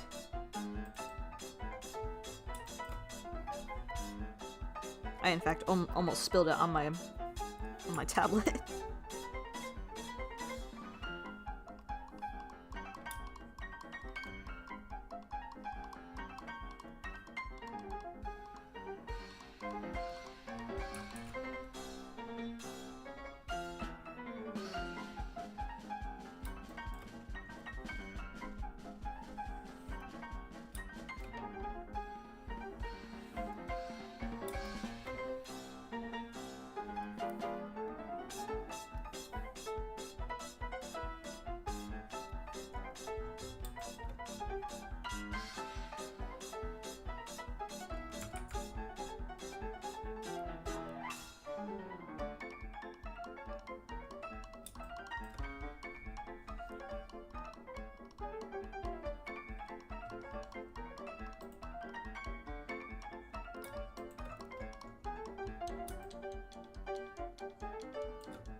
Huh? There's no one here to waterboard me.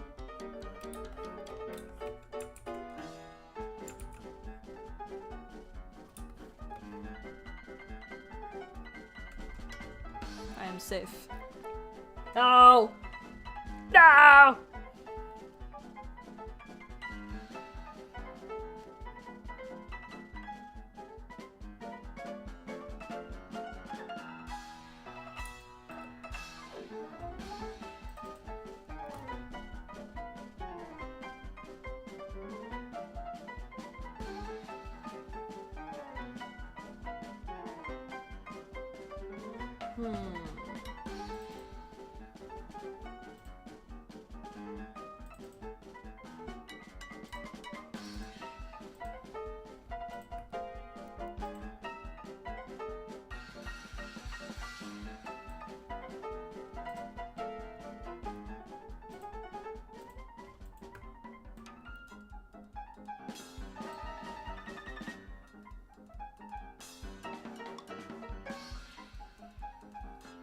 Chaz, I've mentioned Heather's the musical.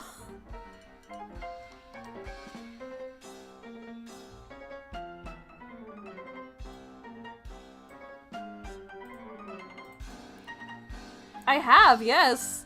Remember we had a whole conversation about different musicals and stuff that everyone liked, and me and some other people were talking about Heather's.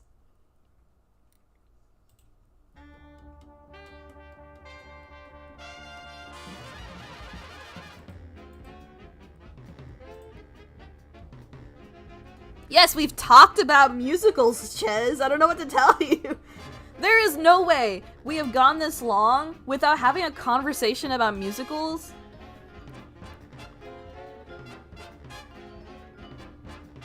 Technically, there's 3 Heathers, Ches. And it's not just a Heather. It's plural. Yes.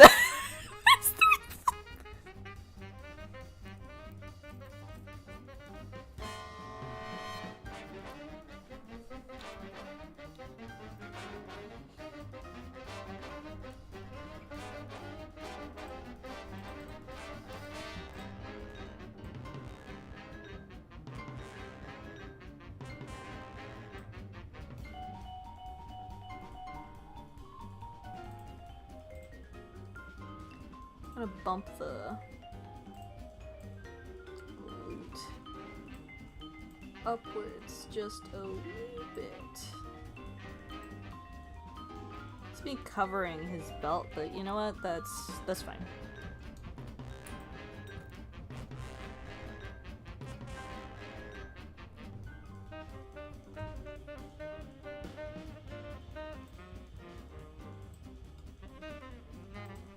The ironic part is I can't even recommend Heathers to you, Ches, because it's a very mature musical. Unironically, not even just with like a ton of swearing, but like it's one of those dark comedy, I think you can call it. Very 80s humor.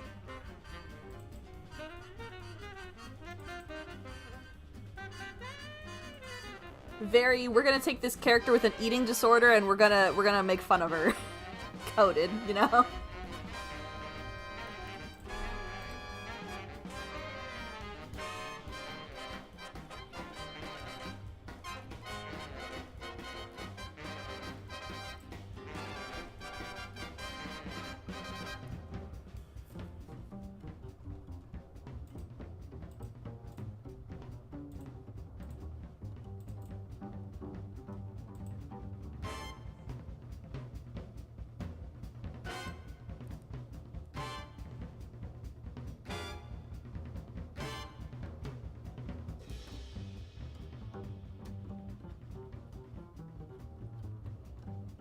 Chumpy, wasn't the movie first before the musical?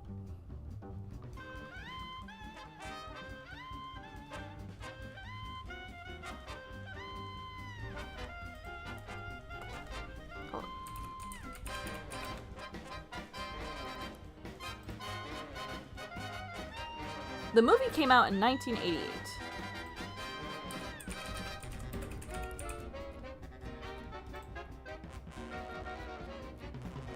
Yeah, the movie came first.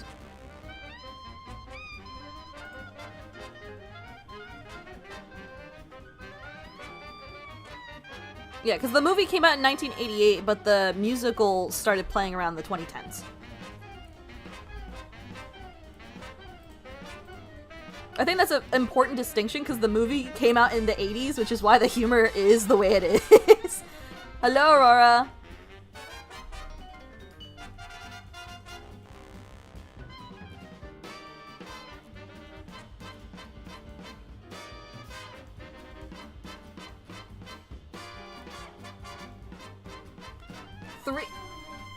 Three ads?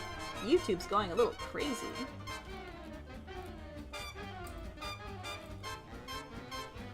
YouTube, that's a little excessive. I literally put it on minimal ads too. Like, I literally tell them, hey, like, the minimum.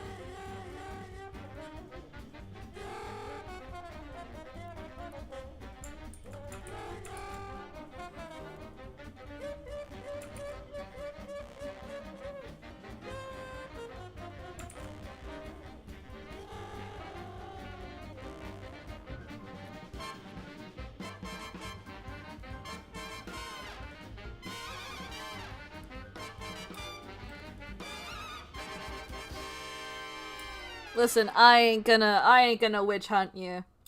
Even I didn't like it at first, but I rewatched it. I can. A lot of it was a little bit hard to swallow, because sometimes that humor. That was at the point where I didn't really get that humor a lot, and I was just like, why? Why is this a thing? But after seeing the musical, I'm just like, ah, I see.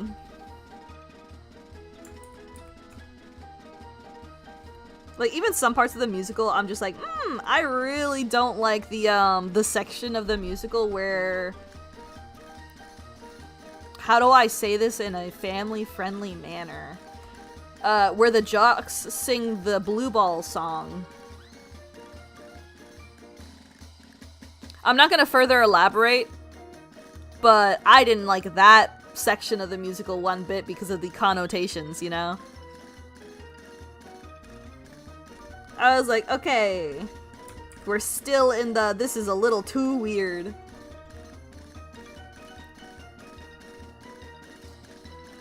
The what? The Blue Ball song. It is a good musical, but it does have its moments.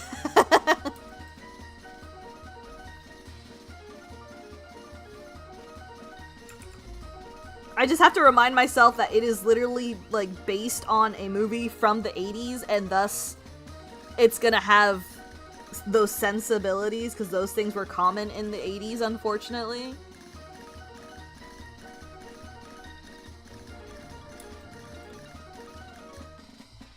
Heck, people even, like, hitchhiked normally in the 80s.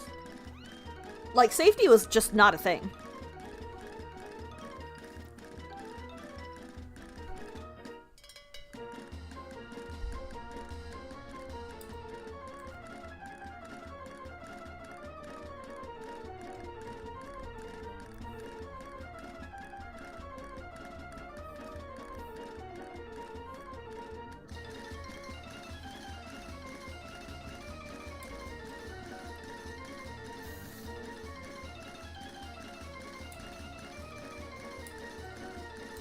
Hold on, let me turn on my light. It's getting dark in my room.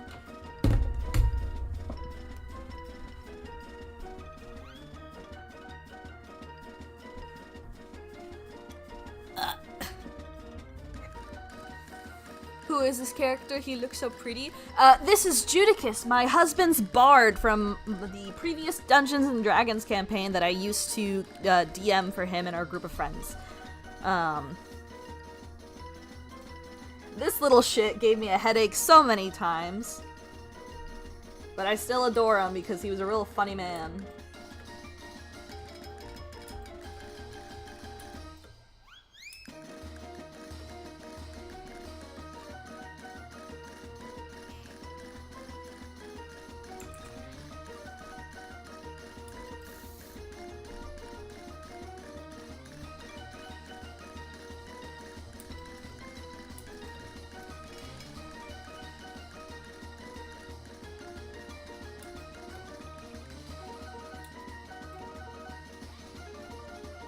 Miku, Miku, ooh-wee-oo.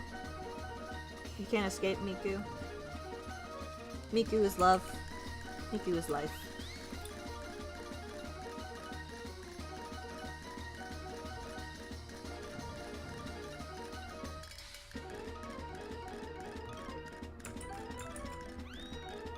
She's transcended interest. She is part of the very fiber of my being. The very atom that makes up my existence on this blanketed planet. Honestly, I feel that.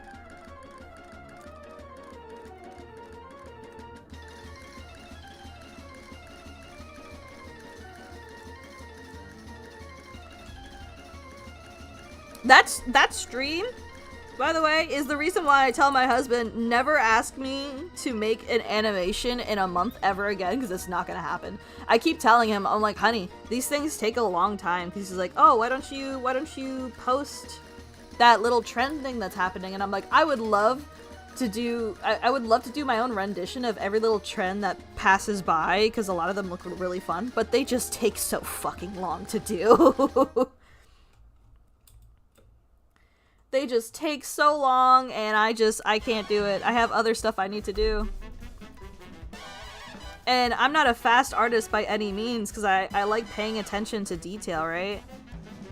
So I'm like, yeah, I can't do that. As much as I would love it, and as much as it would probably get more people to come around to the channel, I can't do it. It took me way too long to do the Miku.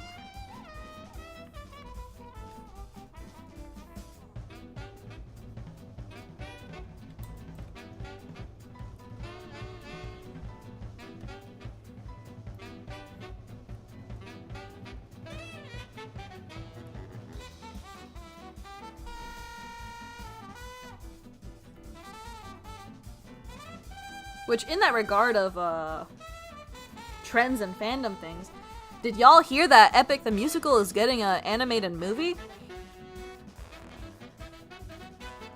Because I just heard about that. I'm both very excited and very scared.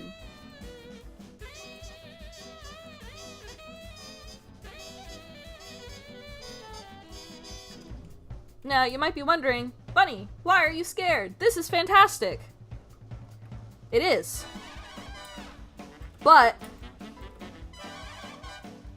no, it is not a joke. They're actually making an animated movie. I had to double, triple check. But no, it was announced.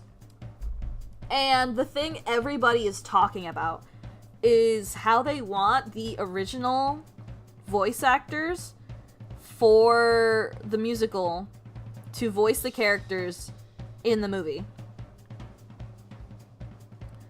And I love Epic. Y'all know, I literally kept playing it in stream. I kept talking about it. My husband loves it. He got me into it. But the one thing I keep seeing, everyone keeps talking about how they want the voice actors to reprise their role. But the thing is, some of the voice actors do not want to. I've been seeing around that specifically 2 of the voice actors, including Telemachus' voice actor, doesn't want to be associated with that character like it's their whole brand, because they have their own music stuff. They have their own like career outside of Epic. And people keep dropping into their comments and they keep going, Telemachus, and like putting it on his stuff that's not involved with Epic. So I don't know if I would see him returning to the role, considering he's actually actively voiced that he doesn't like it when people come into the comments of his other stuff and keep calling him Telemachus or making Telemachus jokes. Cause like, he voiced the character, but he's not the character. You know what I mean? And don't get me wrong, some people embrace this. The voice actor for Hermes, Troy, he takes it in strides, but he likes that, you know? Meanwhile, Telemachus' voice actor doesn't. And not a lot of people are respecting that, so I'm really scared for when they announce whoever is voicing who. I am so worried that when they announce the voice actors, and if there are some changes, the fandom's gonna go stupid, go crazy. Which is gonna really suck.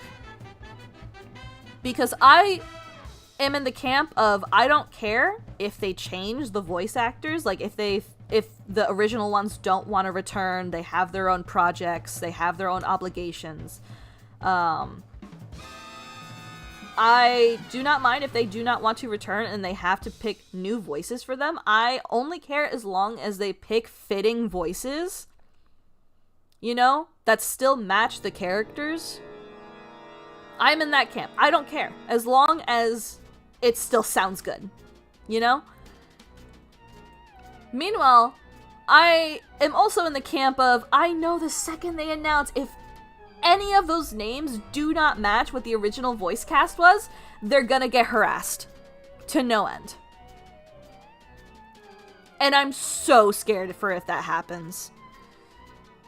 Can you imagine how disheartening that is? Like, can you imagine getting a voice role for, like, a project that you followed and loved so much? Because, I guarantee you, a lot of people who are probably going to apply if those positions do open are probably also going to be fans of Epic the Musical, right? Who happen to sing and have that as their profession, right?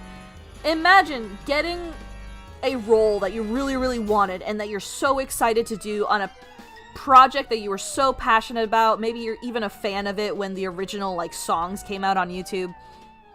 And imagine getting so much harassment because you are not the original person who sang the original song. I am so scared and so worried for what's going to happen just because of all the aggression I've been seeing in the fandom of people talking about, like, if they're not bringing back the original voice actors, I'm not gonna watch it. What the fuck? Why? You know that regardless, this thing is gonna have so much love and passion put into it because Jorge is working on it himself with the studio. Like, I'm confused. I don't understand that line of logic. Does it really matter if they're the same voice actors or not, as long as the project itself is being taken care of and treated with passion and respect to the source material? Like, hello? Like, for example, Vox Machina. If you're not familiar, Critical Role, they play Dungeons and Dragons. They're absolutely fantastic. I love watching their episodes and stuff like that. Their first campaign was led by a group called Vox Machina. And eventually, down the line, after Critical Role and Dungeons and Dragons got really popular, they made an animated show that got funded on Kickstarter. You know, and it became a whole thing, and I love the show so much, and they're bringing it back in June. I'm super excited for it. Now, keep in mind, a lot of the characters were voiced by Matthew Mercer, the Dungeon Master, because they were NPCs in his campaign. And a lot of them got changed with their voices, because obviously they're not going to have Matt voice Allura, because he's a dude. You know? They're not gonna have Matthew Mercer voice the female characters if they're like, you know, feminine voice. As much as I love Matt's Allura voice, like, come on. And a lot of people were upset that he wasn't voicing Gilmore, another NPC who is very beloved by the fandom, but Gilmore's voice actor's really, really cool, and I really like their voice for Gilmore. I think it fits the character a lot with what Matt was doing. Like, I don't know.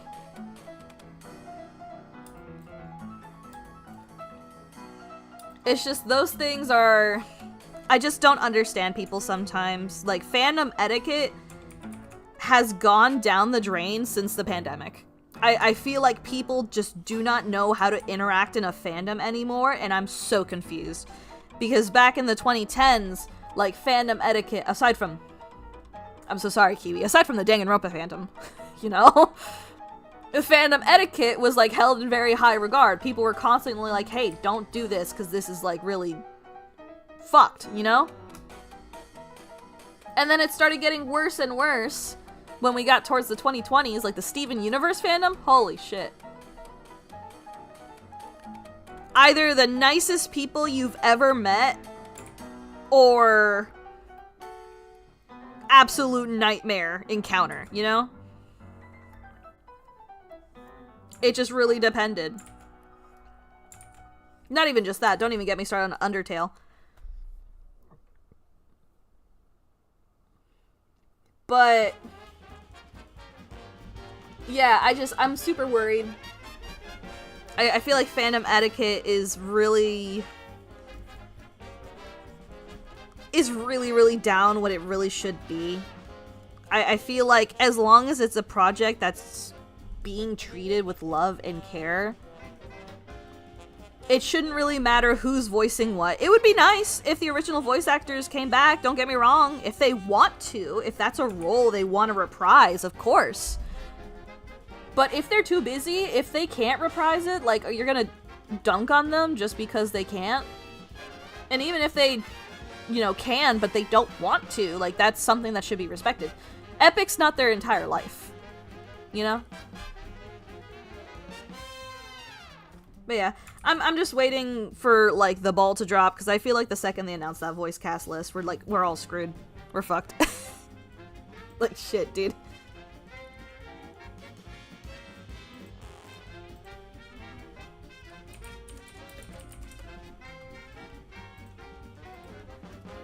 Like, I love and hate fandom at the same time, because, you know, in its best moments, sharing a community with other people who love what you love it's so amazing.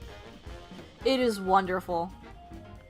At its worst, where people are literally cannibalizing their love for the property against each other, awful. Absolutely terrible.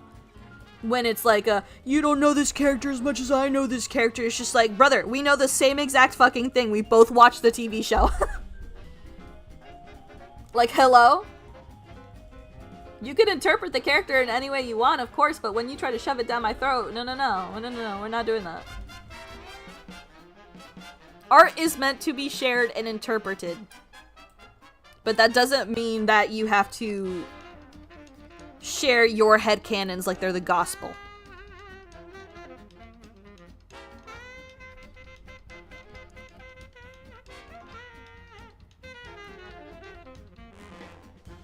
But we'll see. I'm hoping people get better with liking the things they like, but considering how people are nowadays, like, my expectations are very low.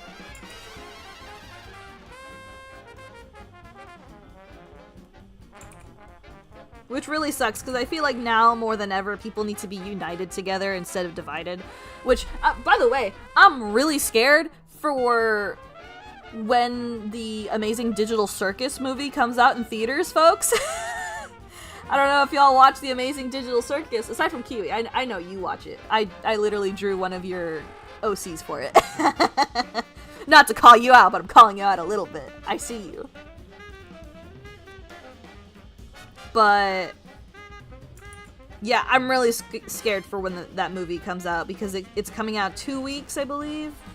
It's either a week or 2 weeks before the episode officially releases on YouTube. And I already know that it's going to get spoiled to high hell the second opening day happens, which sucks because me and Modman, we're planning to go watch the movie in theaters, right? We're super excited. Like I had him start watching the Amazing Digital Circus with me. He ended up liking it enough to keep watching it with me. So we're both planning to see it in theaters, but we're probably not going to be able to see it on opening day, right? Because he has work on Thursdays, which I'm pretty sure opening day is on Thursday. But yeah, I just know that there's going to be spoilers the second the movie air. If we somehow miraculously don't get an early leak, like with what happened with the Avatar video, which I might make it an analysis video. Just because I have a lot of things to say about the Avatar movie leak that's been happening. I'd have a lot to say. I have a lot of feelings on it. But we'll see. We'll see. I try not to make, like, drama videos. But this is something that I feel very strongly about. And it's related to a piece of media that I am very fond of. So, yeah. But back to the Amazing Digital Circus. Yeah, especially because the fandom itself for Amazing Digital Circus, the fandom is... I don't want to say it's bad, but the fandom's a pretty bad. Like, from what I've been seeing, I've been getting so many videos on my feed about people dogpiling on Gooseworks for seemingly really dumb reasons. The dumbest one that I've seen so far is people getting mad at Gooseworks for saying that Jax and Pomni are the main characters. That's it.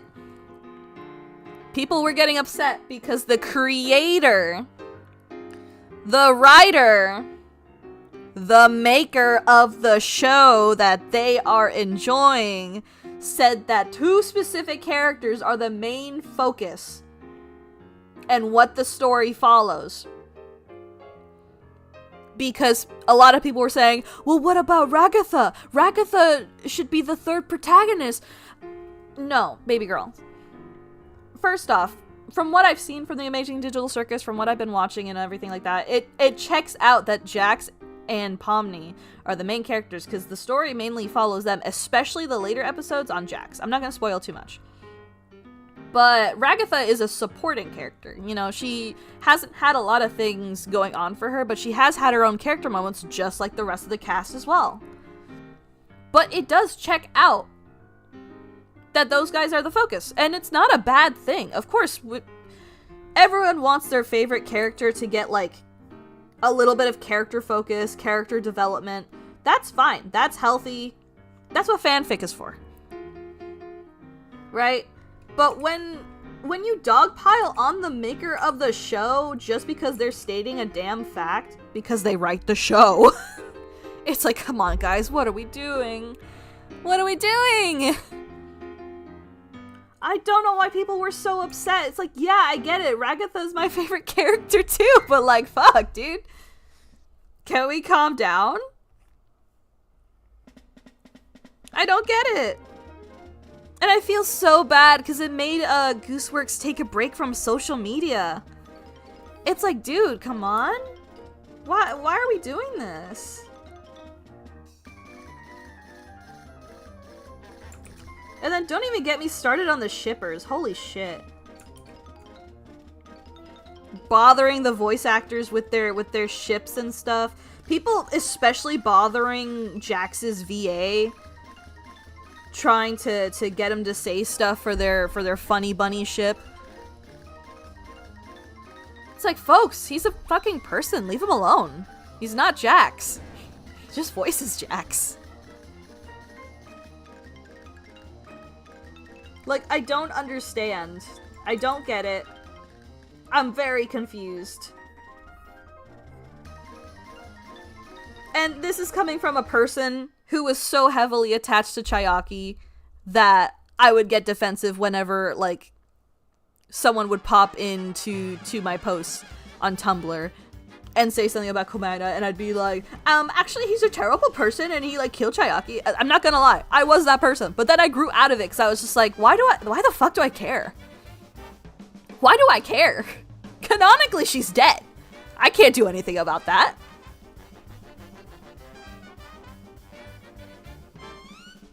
All I could enjoy is the fact that she is my favorite character, like, damn.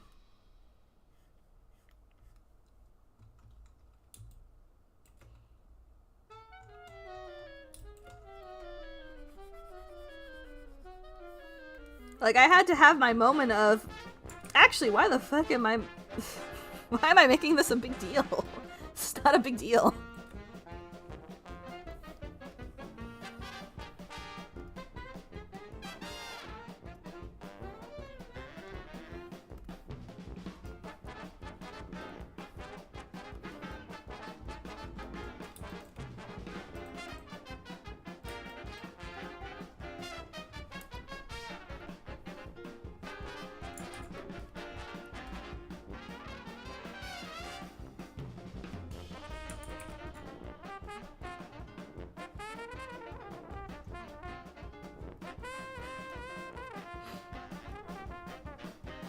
Yeah, that concludes my TED Talk.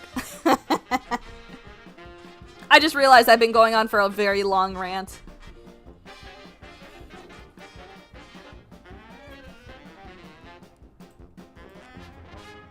The only reason I feel so strongly about it is because, like, literally bad apples spoil the bunch. Like, it's literally people like that that make it so hard for other people to want to join in and engage in fandom activities when fandom activities are so fun.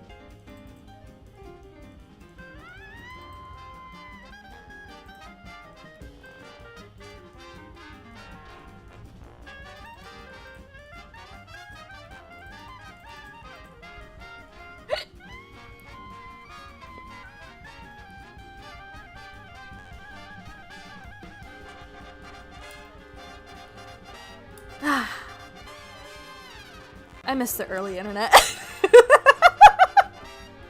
I miss when Club Penguin was around.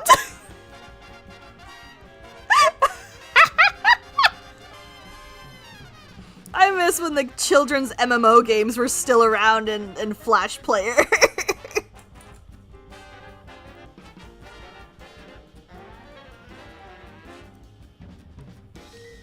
Those were the fucking days.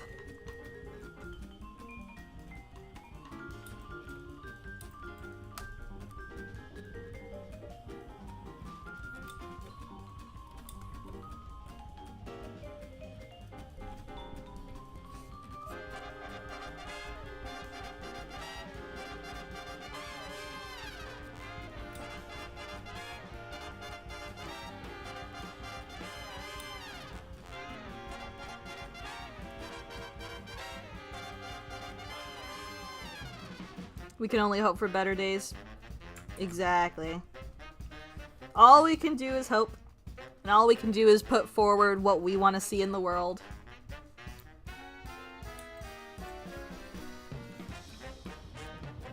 And thus I shall keep making my silly little videos.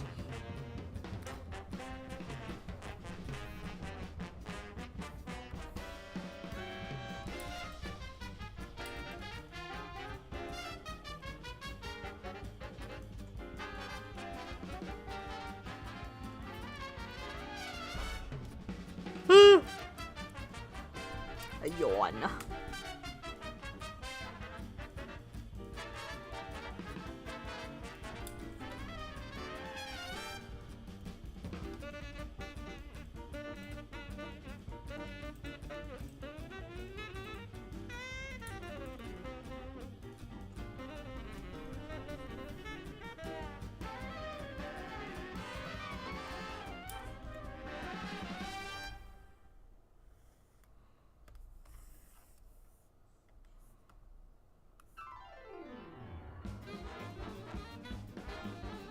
When was your gacha phase? Jesus, when wasn't my gacha phase? Holy shit. Before I started playing Genshin Impact, I was playing fucking Cookie Run. I don't think I ever left a gacha phase. I think I was like in the gacha phase out of the fucking womb.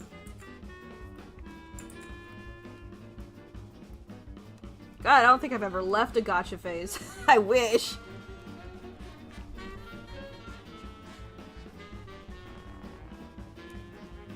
Like, I think my entire life is a gacha phase, because, like, I dropped Genshin Impact and Honkai Star Rail because there was too much, but I never left. I got into Pokemon! I got into Magic the Gathering! That's just gacha with cardboard! I never fucking left the hole! In fact, I'm in it even worse! I spent so much money! I went to a fucking convention for the cardboard!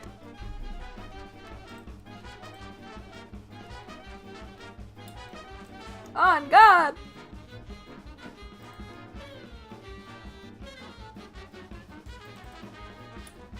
Yeah, I'm always glad I switched to card games, because at least I can physically enjoy my cards. I even framed some of my Pokemon cards, the ones I really like. I have a Bulbasaur frame, because Bulbasaur is my favorite Gen 1 starter. So that's a frame I've been working on. It's sitting above my desk. I love it. It's so pretty. It's not done yet, but it's pretty. I think I want to make a frame for like each of my favorite like Pokemon. So like I want a frame for Furret, of course. Once I get like the Skyridge Furret and all that fun cards. I think I want one for Flareon because it's my favorite evolution. And I have quite a few Flareon cards.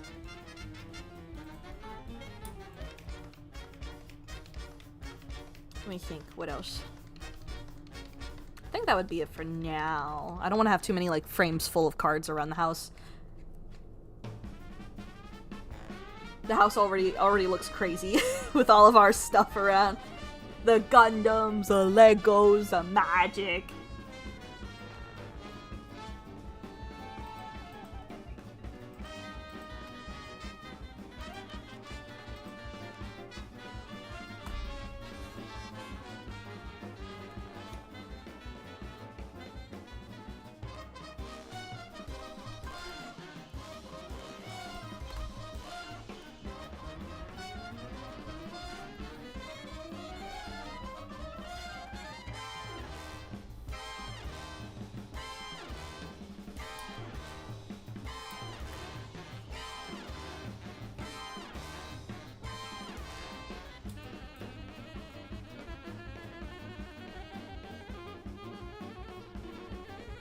Did you know they have a Cookie Run card game?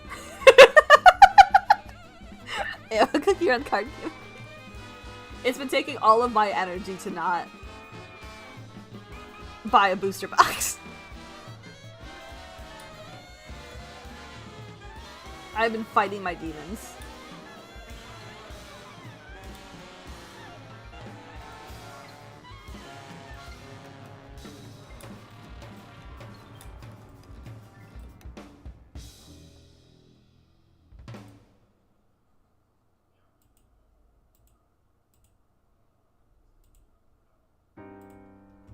I should probably move this.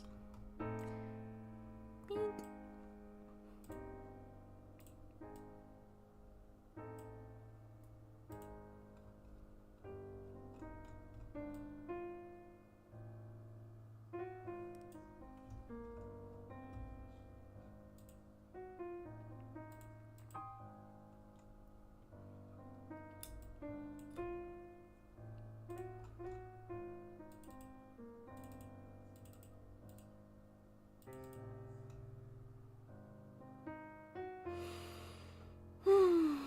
Oh, Judicus. I might redo your hand later, buddy. I might redo your hand later. But that's fine. That's a problem for later.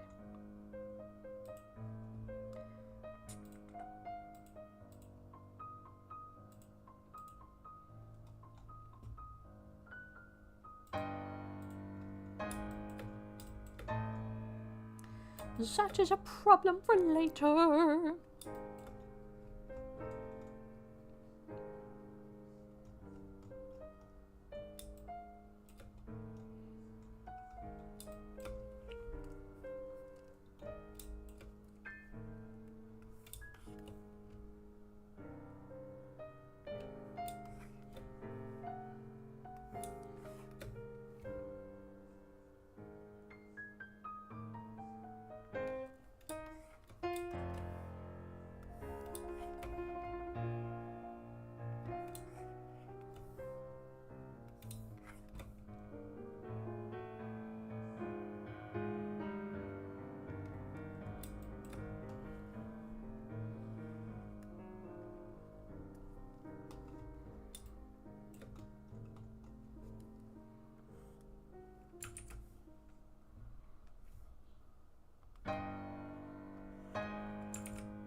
It's coming together.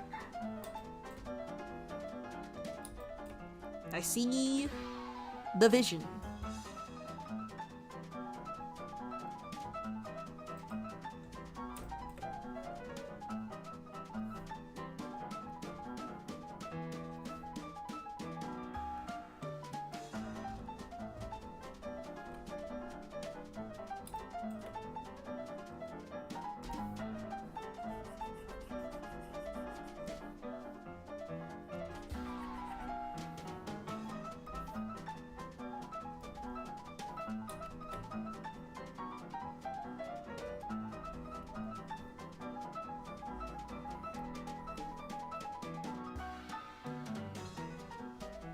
Sometimes, Chess, you don't know where the road may lead, but you're just walking along the path because you just wanna.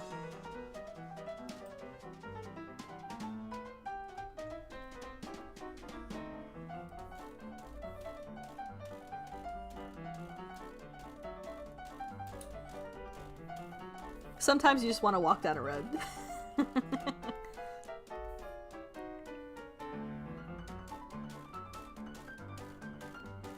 And then sometimes when you get down to the end of the road, you're just like, how did I get here?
I was worried I wouldn't manage.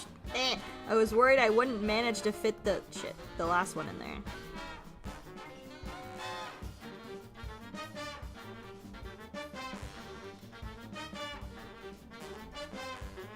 Oh, what have I done? Okay, there we go. Excellent. Split the tabs.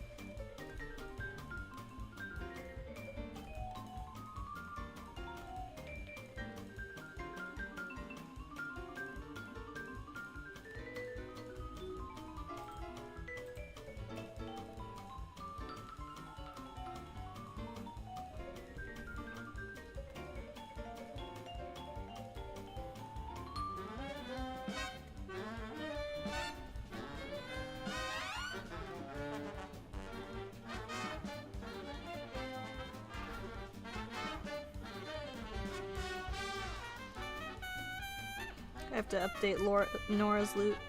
Actually, I drew a viola in her thing. We should be good. Well, I need to draw her with her loot, period, but like, we should be fine.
art.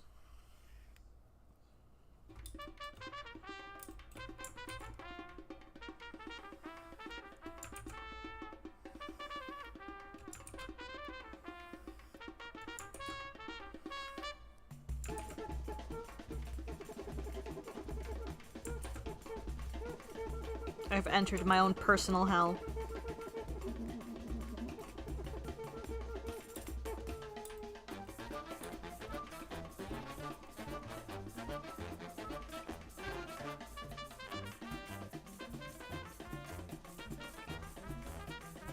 Oh, oh my god.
YouTube hasn't tried to silence me, so I think we're good.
You'll never get better if you don't practice, Ches. Tú necesitas practicar.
No.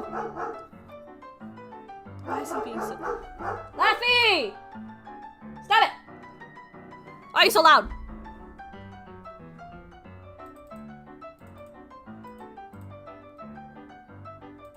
He's gonna get his walkies, Chez. It's almost his walkie times anyway. That's why I'm trying to finish the loot.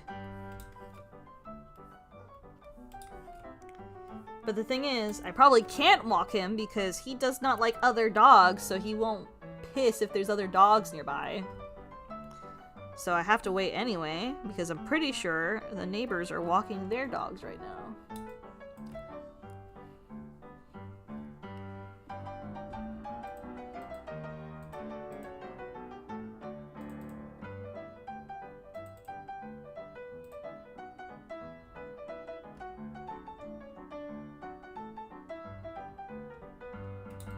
Oh my god, that's the cleanest loot I've drawn in a long ass time.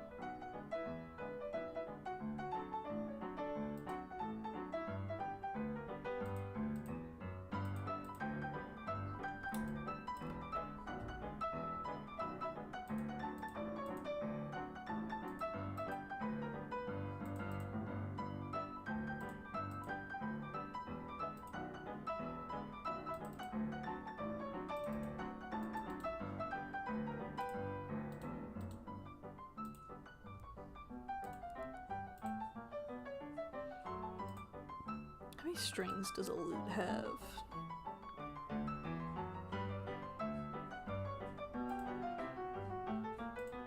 The answer is depends.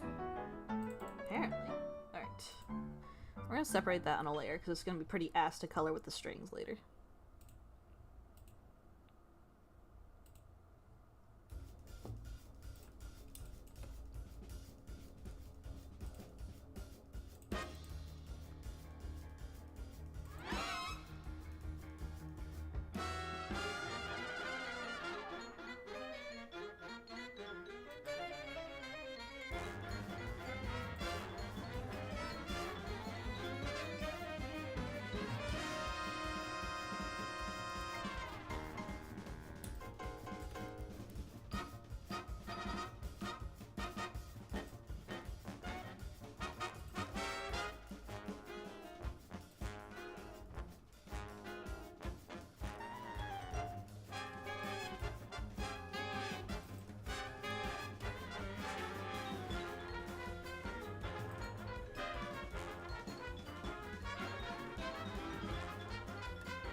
And then we're gonna name our layers, folks, because sometimes your girl fucks up.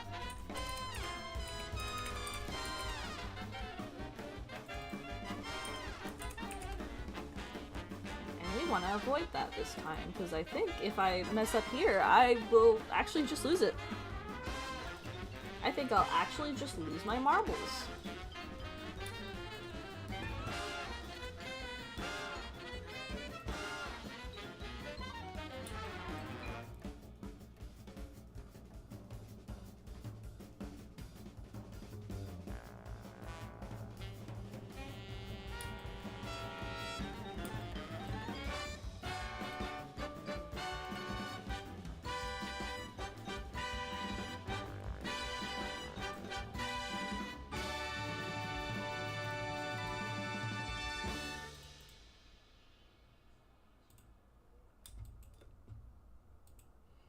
I might splice his hand into another layer so we can put it on top of the loot, because I don't feel like erasing this stuff on the bottom. I think is what we might do.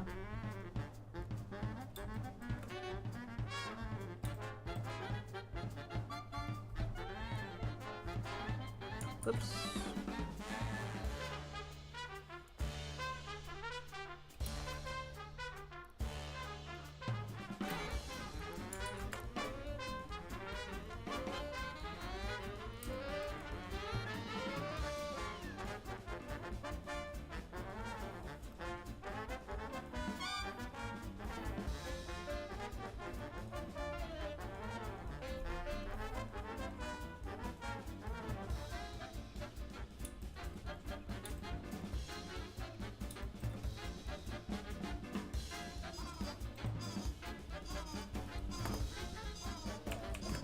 Progress pick to my boy.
wonder if I can give him a butt.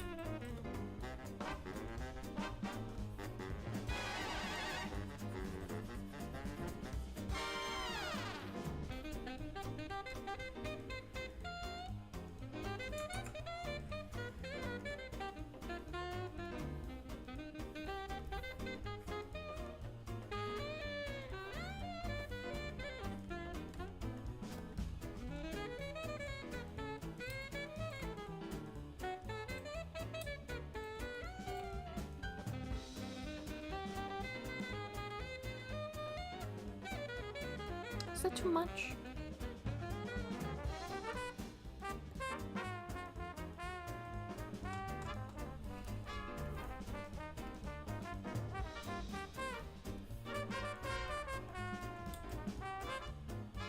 I'm gonna give the illusion of a tuchus. That'll give me too much tuchus.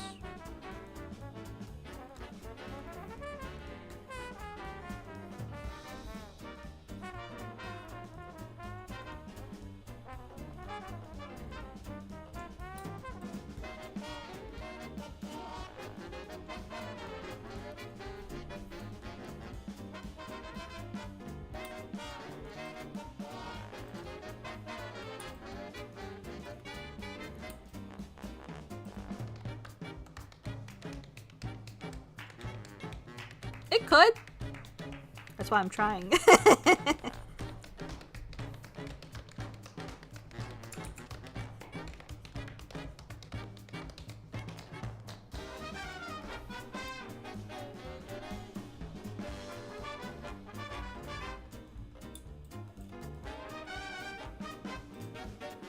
Because his leg is lifted, which means there's going to be a little bit more tuchus, and his waist is slightly askew.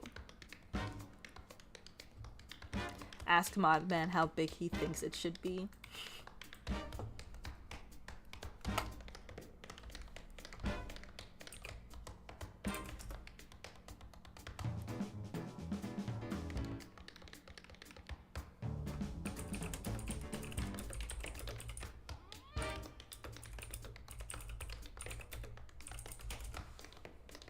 It's too late, Ches.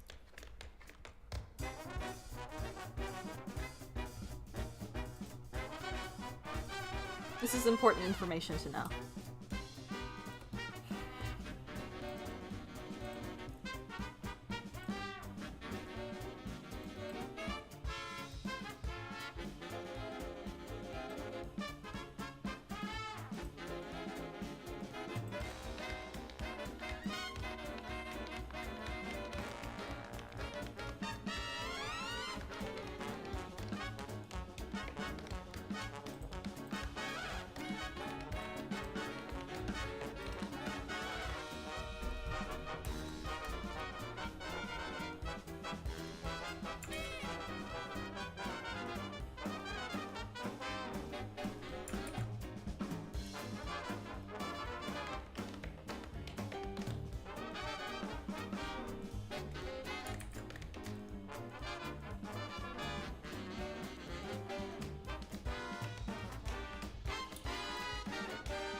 He said, "What?"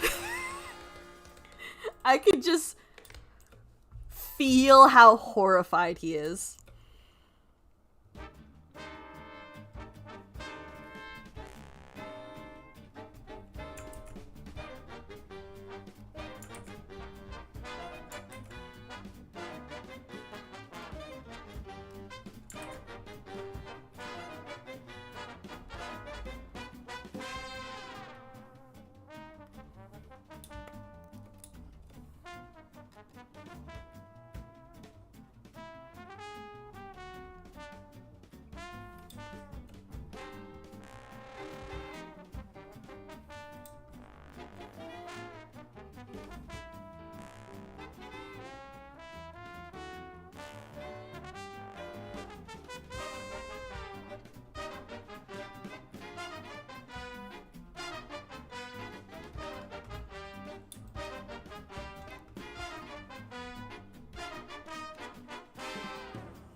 I could just do also a reverse Lara Croft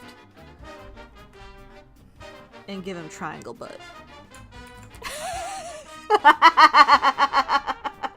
I'm sorry, that was a dumb joke. I just had to get it out of my system. I was thinking about it. I was like literally like staring and I was just like, triangle?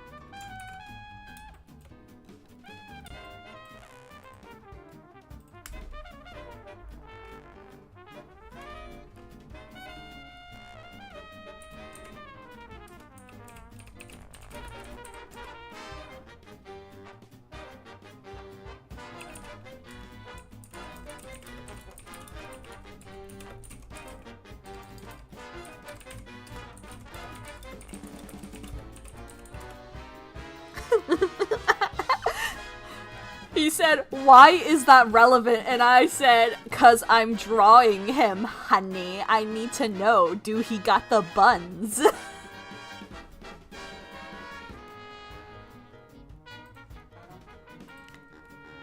I gotta know, do he got the dumpy?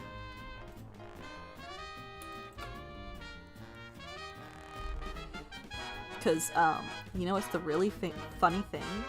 After he answers this for me, is that I think he's forgetting that his wife has free will. And, hold on.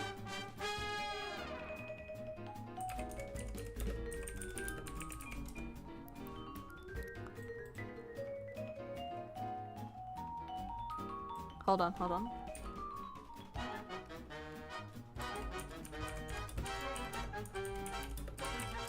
Where is it? Ah, yes. I have free will. And thus, with free will, the second he gives me this answer, I'm going to create the most cursed rendition of this.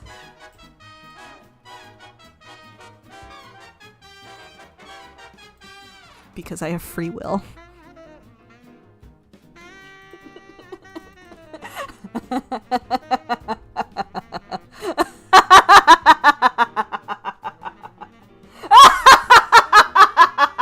You're not ready for my free will! Oh, that took a lot of my lungs, actually.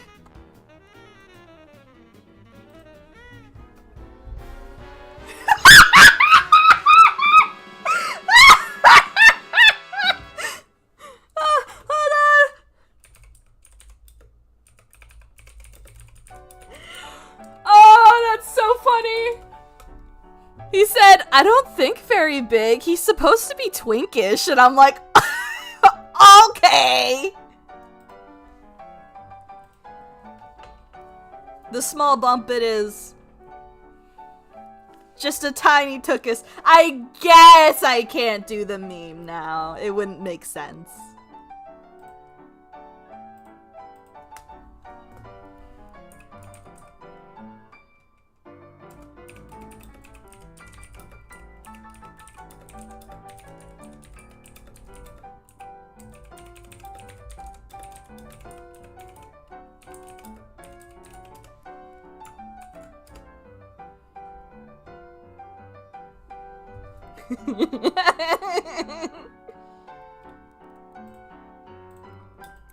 Oh man.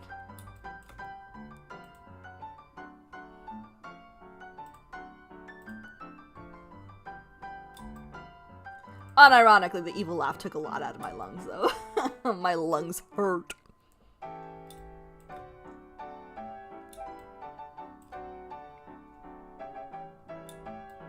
Hello, Chumpy. You missed a lot. Welcome back. You missed a lot.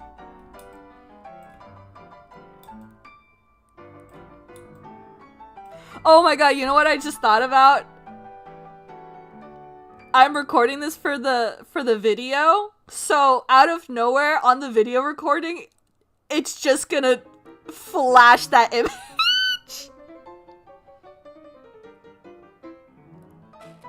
There's just gonna be a split second of big Omni-Man booty. Oh no!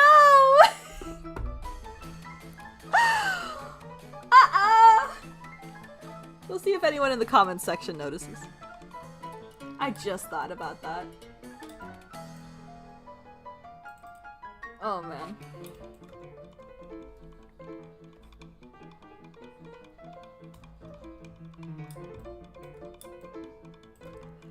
I don't think I can even recap it properly, Chumpy. It was a lot. Basically a lot of goofing around, but like, I'm basically like tormenting my husband right now. This poor man has to deal with so much, and he's not even like here right now. He can't escape the shenanigans.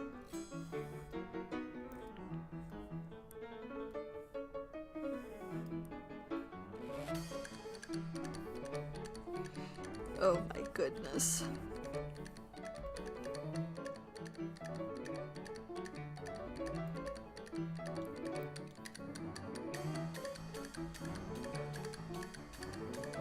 Does he hate you for that now? Unfortunately, I don't think that man could ever hate me.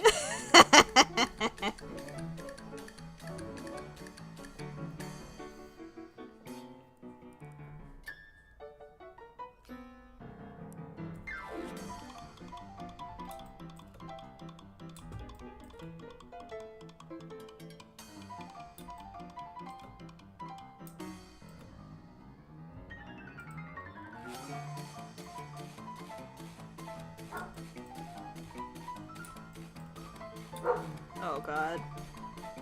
Laffy, please.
Oh, I already knew about the Tangled remake. I'm disappointed but not surprised.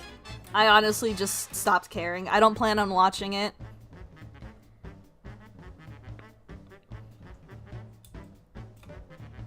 It's kind of just whatever at this point. It's like, I know you're capable of doing more, Disney, but the fact that you're not doing it just means I won't watch it. I don't know.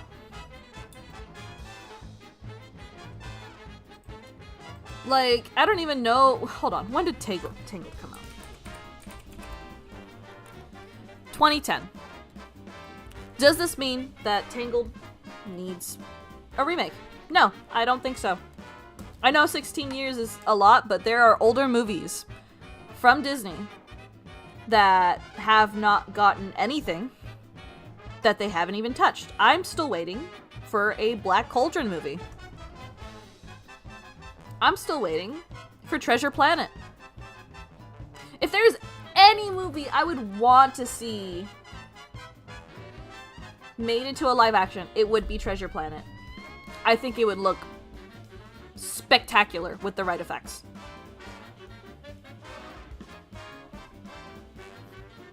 Yeah, Chumpy, there's been rumors going on about the Tangled movie for like a while now.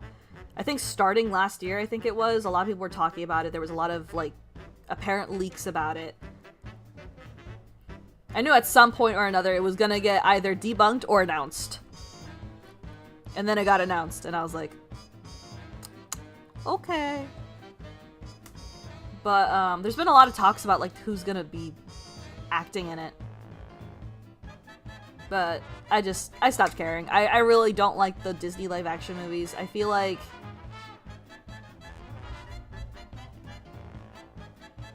I don't know, I'm just tired. I'm just after the Lilo and Stitch movie, I kind of just stopped caring. I'm kind of just done, you know? I don't plan on watching any like Disney movies for the foreseeable future.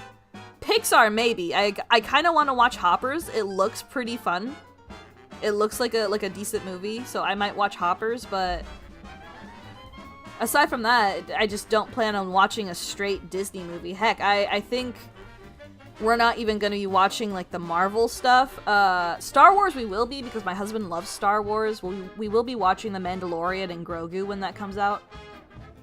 I'm not sure about the Secret Wars, or whatever the next big Marvel movie is. I don't know if we're planning to watch it.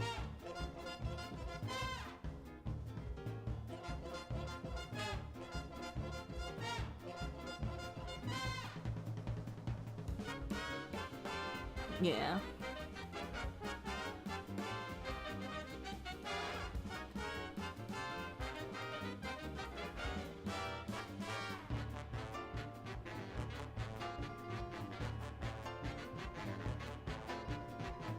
I would rather they make new original movies, but they're not gonna. They just want the quick money.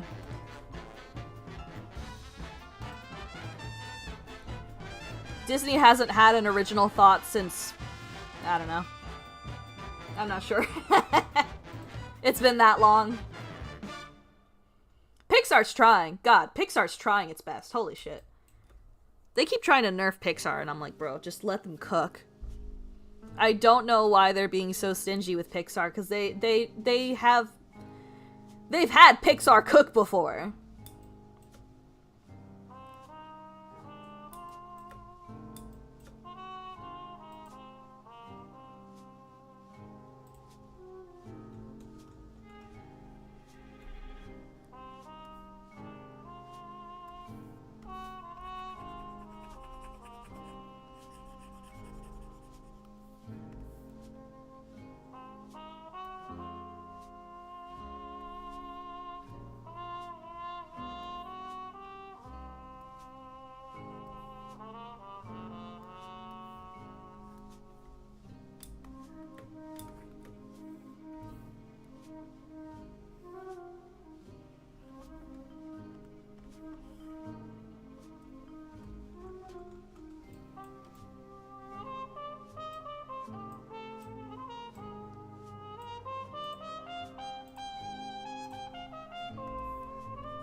I gotta make sure these are connected.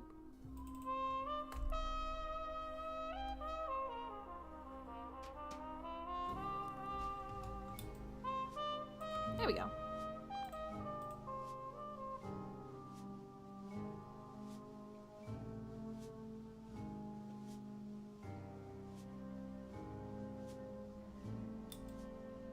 Chumpy, I'm not gonna lie, I don't understand that sentence.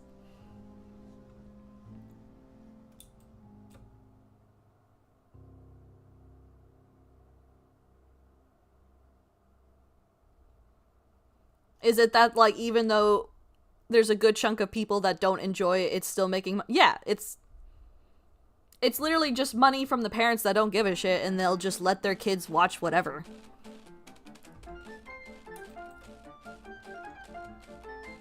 My whole thing is, just because it makes money doesn't mean it's good. They could have very easily just re-released the original Lilo and Stitch in the theaters for, like, a special event, like maybe, say, an anniversary, or just, like, as a special rerun. And I guarantee you, it would have made more money than the live action. But they're also not going to do that because they want the chance to appear in the Oscars and stuff like that to try to win awards, which I don't think they won any for Lilo and Stitch. Not to my knowledge, at least.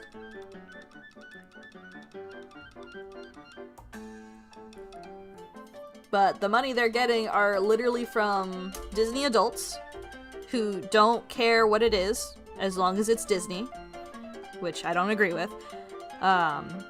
I think you could still like Disney and be very critical about it. Like, my favorite movie from Disney is WALL-E. I absolutely adore WALL-E, but I fucking hate Disney. Just because of all the shit that they've been doing. But, yeah, it's from the Disney adults who are literally, like, I don't know, trying to appeal to the mouse for something. And parents who see, oh, it's Stitch, that little blue guy. My kids would like that.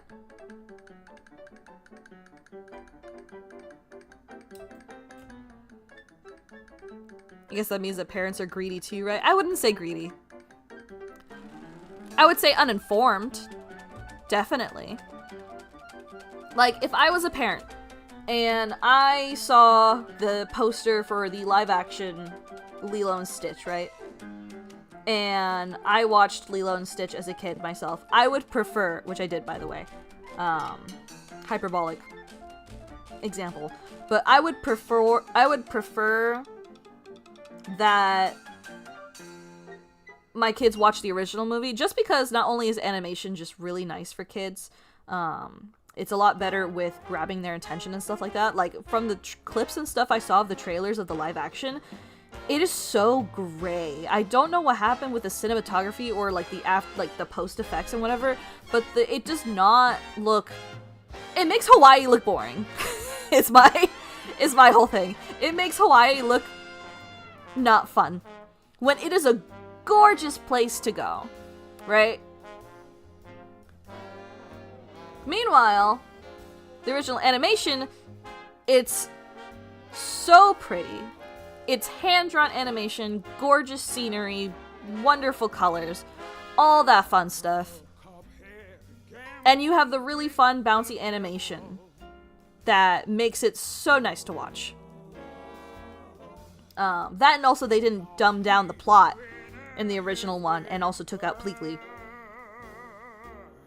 Justice for Pleakley. But yeah, I just feel like the Disney live-action remakes are just an excuse for them to go back in and completely change a perfectly fine film and then just make it worse by taking out the parts of it that made it what it is. Because a lot of Lilo and Stitch's messaging are also against, you know, converting areas for tourism.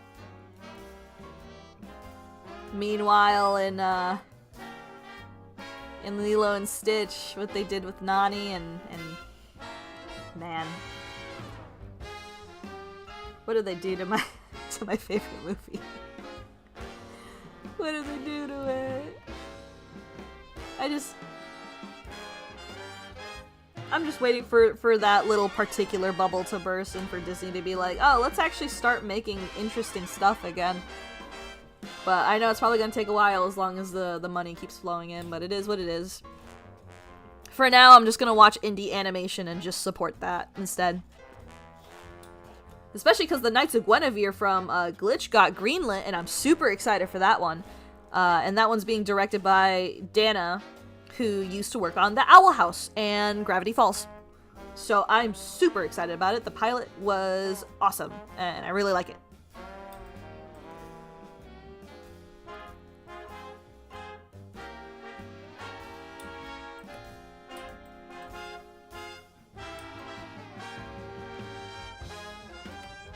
What time is it? 8:41? Yeah.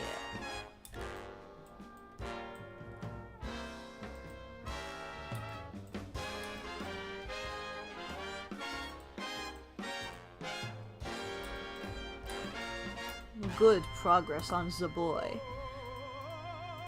Alright. I think that's enough progress. I did start stream an hour early, so we got a bit more in than usual. But aside from that, I'm getting a little hungry, and I need to walk the boy, hopefully, if there's no one walking their dogs right now. Do you think animation's just for kids? No. Absolutely not. And if anyone tells you otherwise, they're... I don't want to say small-minded, because it does sound a bit rude, but they're very much limiting what they perceive animation to be. Animation is for everyone. It is a storytelling device, just as regular films are, and you can literally make anything of it. It is a medium relegating a medium to a specific audience just because you don't see the potential in it. I don't know, man. It just kind of seems a little bit ignorant. We've got anime. Anime is not just for kids. There's some fucked up anime out there. You know? And even then, like, adult animation doesn't always have to be, like, grim, dark, and serious. You know, you can have lighthearted shows that are also for adults as well, and also are animation. You know. But I highly believe that animation is for everybody. And the people who don't think so, they're, unfortunately, I just have to straight up say that they are literally just wrong. Animation is for everybody, whether you like it or not. That's just literally how it is. It's a medium. Mediums aren't confined to one general audience. IPs are, because that's how IPs work, but the medium itself is not. It's like saying video games is for kids. They're not. They are not.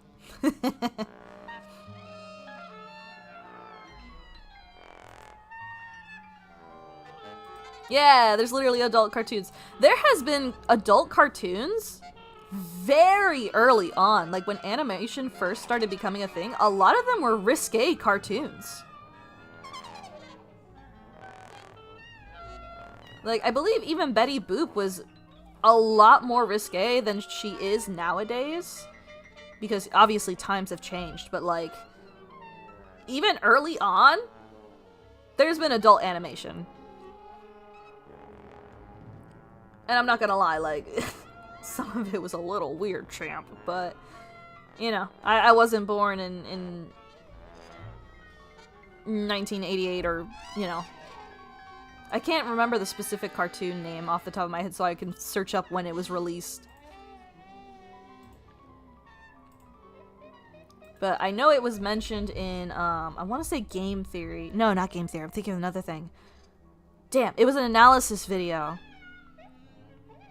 Was it when I was watching Saberspark? I think it was when I was watching Saberspark. Saberspark is a creator that I often watch when he does analysis on, like, shows and stuff. Because he goes really in-depth.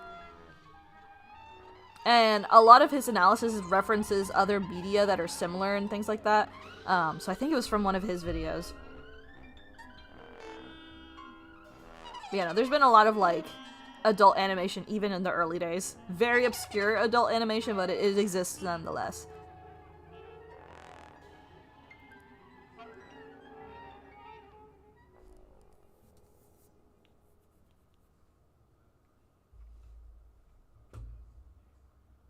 I'm still thinking about that little cowlick right up there. I don't know if I'm gonna add it. I don't know. We have hit time, yes. It's time for me to eat dinner and stuff.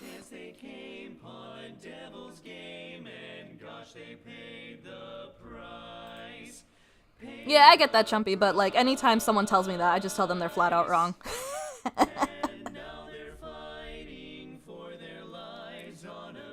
Like, it is literally just a fact. And, you know, all it really takes is just for me to name, like, several animations that you would not let your kids watch. And if they're like, oh, that's still for kids, I'll be like, is it? I didn't know that children watch, you know... I don't want to name some of the stuff I know. I was literally watching Invincible earlier today. I was gonna say, I didn't know children watch gore. Unironically, they do, but like they shouldn't. You know? unironically, Invincible's a really great example, actually. that shit's not for kids. I was watching Invincible earlier today. I was watching the last 2 episodes of this season that is currently running, or was currently running. Technically, it's over right now because the last episode aired of it. But I was watching Invincible, and even me, being an adult, that shit pushed. It pushed the limit. There was some specific scenes where I'm like, man, this is fucking hard to watch. This is gross. Like, Invincible does not shy away from the gore, but I do. Oh god, don't remind me of Berserk. My husband really enjoys Berserk. He collects, like, the big ass books. But I could never get into Berserk. I could never. Made in Abyss, I tried watching it. It was too much. It was too much for me. Oh my god, Made in Abyss is fucked up. I would not recommend it to anybody. It is messed up. It gets so much worse the longer you go on too. Oh god.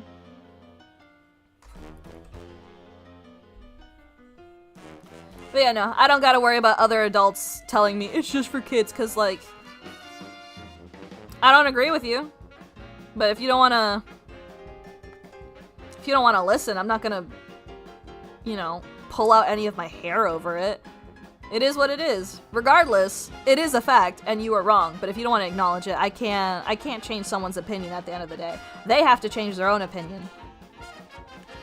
And, you know, there's only 2 paths. Either they change their opinion after some thoughtful research and going, actually.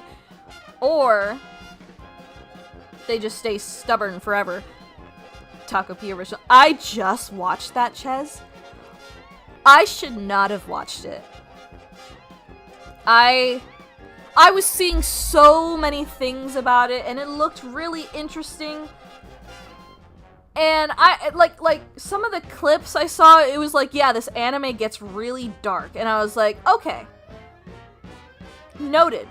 So I sat on it for a little bit, but I just kept seeing clips of it and also pages from the manga, and I'm like, this does look very interesting. You know, I read the synopsis, and I was like, oh, this should be fine. I've seen dark anime before, you know? I just can't handle gore. So I was like, it doesn't look like there's too much, you know, of that. Right? You know, I've watched, like, really dark like I said, I literally was watching Invincible this morning. So I was like, oh, I should be fine. That was the hardest 6 episodes I've ever watched in my life.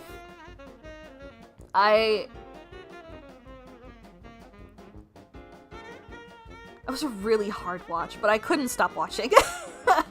Because I was like, fuck, but I really like this story, and I want to see where this goes, and I really hope that everything works out in the end. And it just kept getting worse. And it just kept getting worse. I was like, fuck, dude, come on, please. It was such a hard watch. Especially because some of the stuff hit really close to experiences I've had, so I was like, this shit's depressing. Luckily, it didn't affect me too much, you know? Because sometimes stuff like that happens, which, you know, take care of your mental health, take care of your mental health, you know? But yeah, it was such a hard watch, but I had to soldier on. But man, that shit was rough. I don't know if it was as rough as Oyasumi Nasai Punpun. But fuck, bro. That shit put me in an existential, like, thinking cap, you know? Like, even thinking about it now, I'm like, fuck, dude. I only recommend watching it if you have a strong, like, mental space. It is a very depressing anime, but it's an important one, you know? Because of the messages it has. Especially because at the end of the day, like, the biggest, like, I guess enemy, but not necessarily. The biggest, like, people that were messing up were the adults. With how everything was going. I don't want to spoil it. But it's a very important anime, but it's also something you should not watch if you are not in the right headspace. Please treat yourself with love and care, and don't throw yourself into something that is going to fuck you up in the head. But yeah, ooh, crazy. Meanwhile, I rewatched Frieren. Really good anime. I would recommend that wholeheartedly. It is so good. You know, to leave off with a good recommendation that anyone can enjoy. Frieren's really good. Frieren's phenomenal. I haven't seen the new season yet. I rewatched the first 2 seasons. And I'm waiting for Modman to come back so we can watch the new season together. But I am so excited because it's such a good anime. I love it to bits and pieces. It's so good. Listen, Ches, I'm not gonna leave the stream off on a depressing note. You know, I gotta leave it on something nice. You know, a nice, like, little, like good aftertaste, right? You know, good recommendations. You know, Frieren's really good. Oh, Witch Hat Atelier! Bro, that is a gorgeous anime. It is fucking beautiful. I'm so sorry for all the cursing, but it is so, so good. If you like fantasy, if you like that classic fantasy shit, watch Witch Hat Atelier. It is so good. The animation is absolutely gorgeous. Stunning. I'm about to make fan art of that shit. And make a whole video on it. Because it is gorgeous. And I'm so excited because I'm a fan of the manga. So when I saw that it was getting an anime adaptation, I was so excited because the manga itself is absolutely gorgeous. And I love the manga.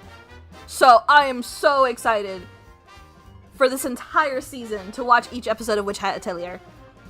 It is so good.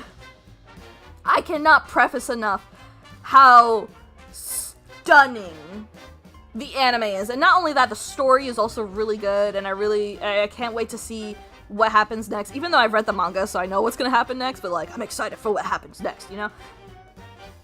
It is a really good watch. It is so fun, and if you're tired of the isekai shit that's been happening every single goddamn season, it is such a nice breath of fresh air along with Frieren.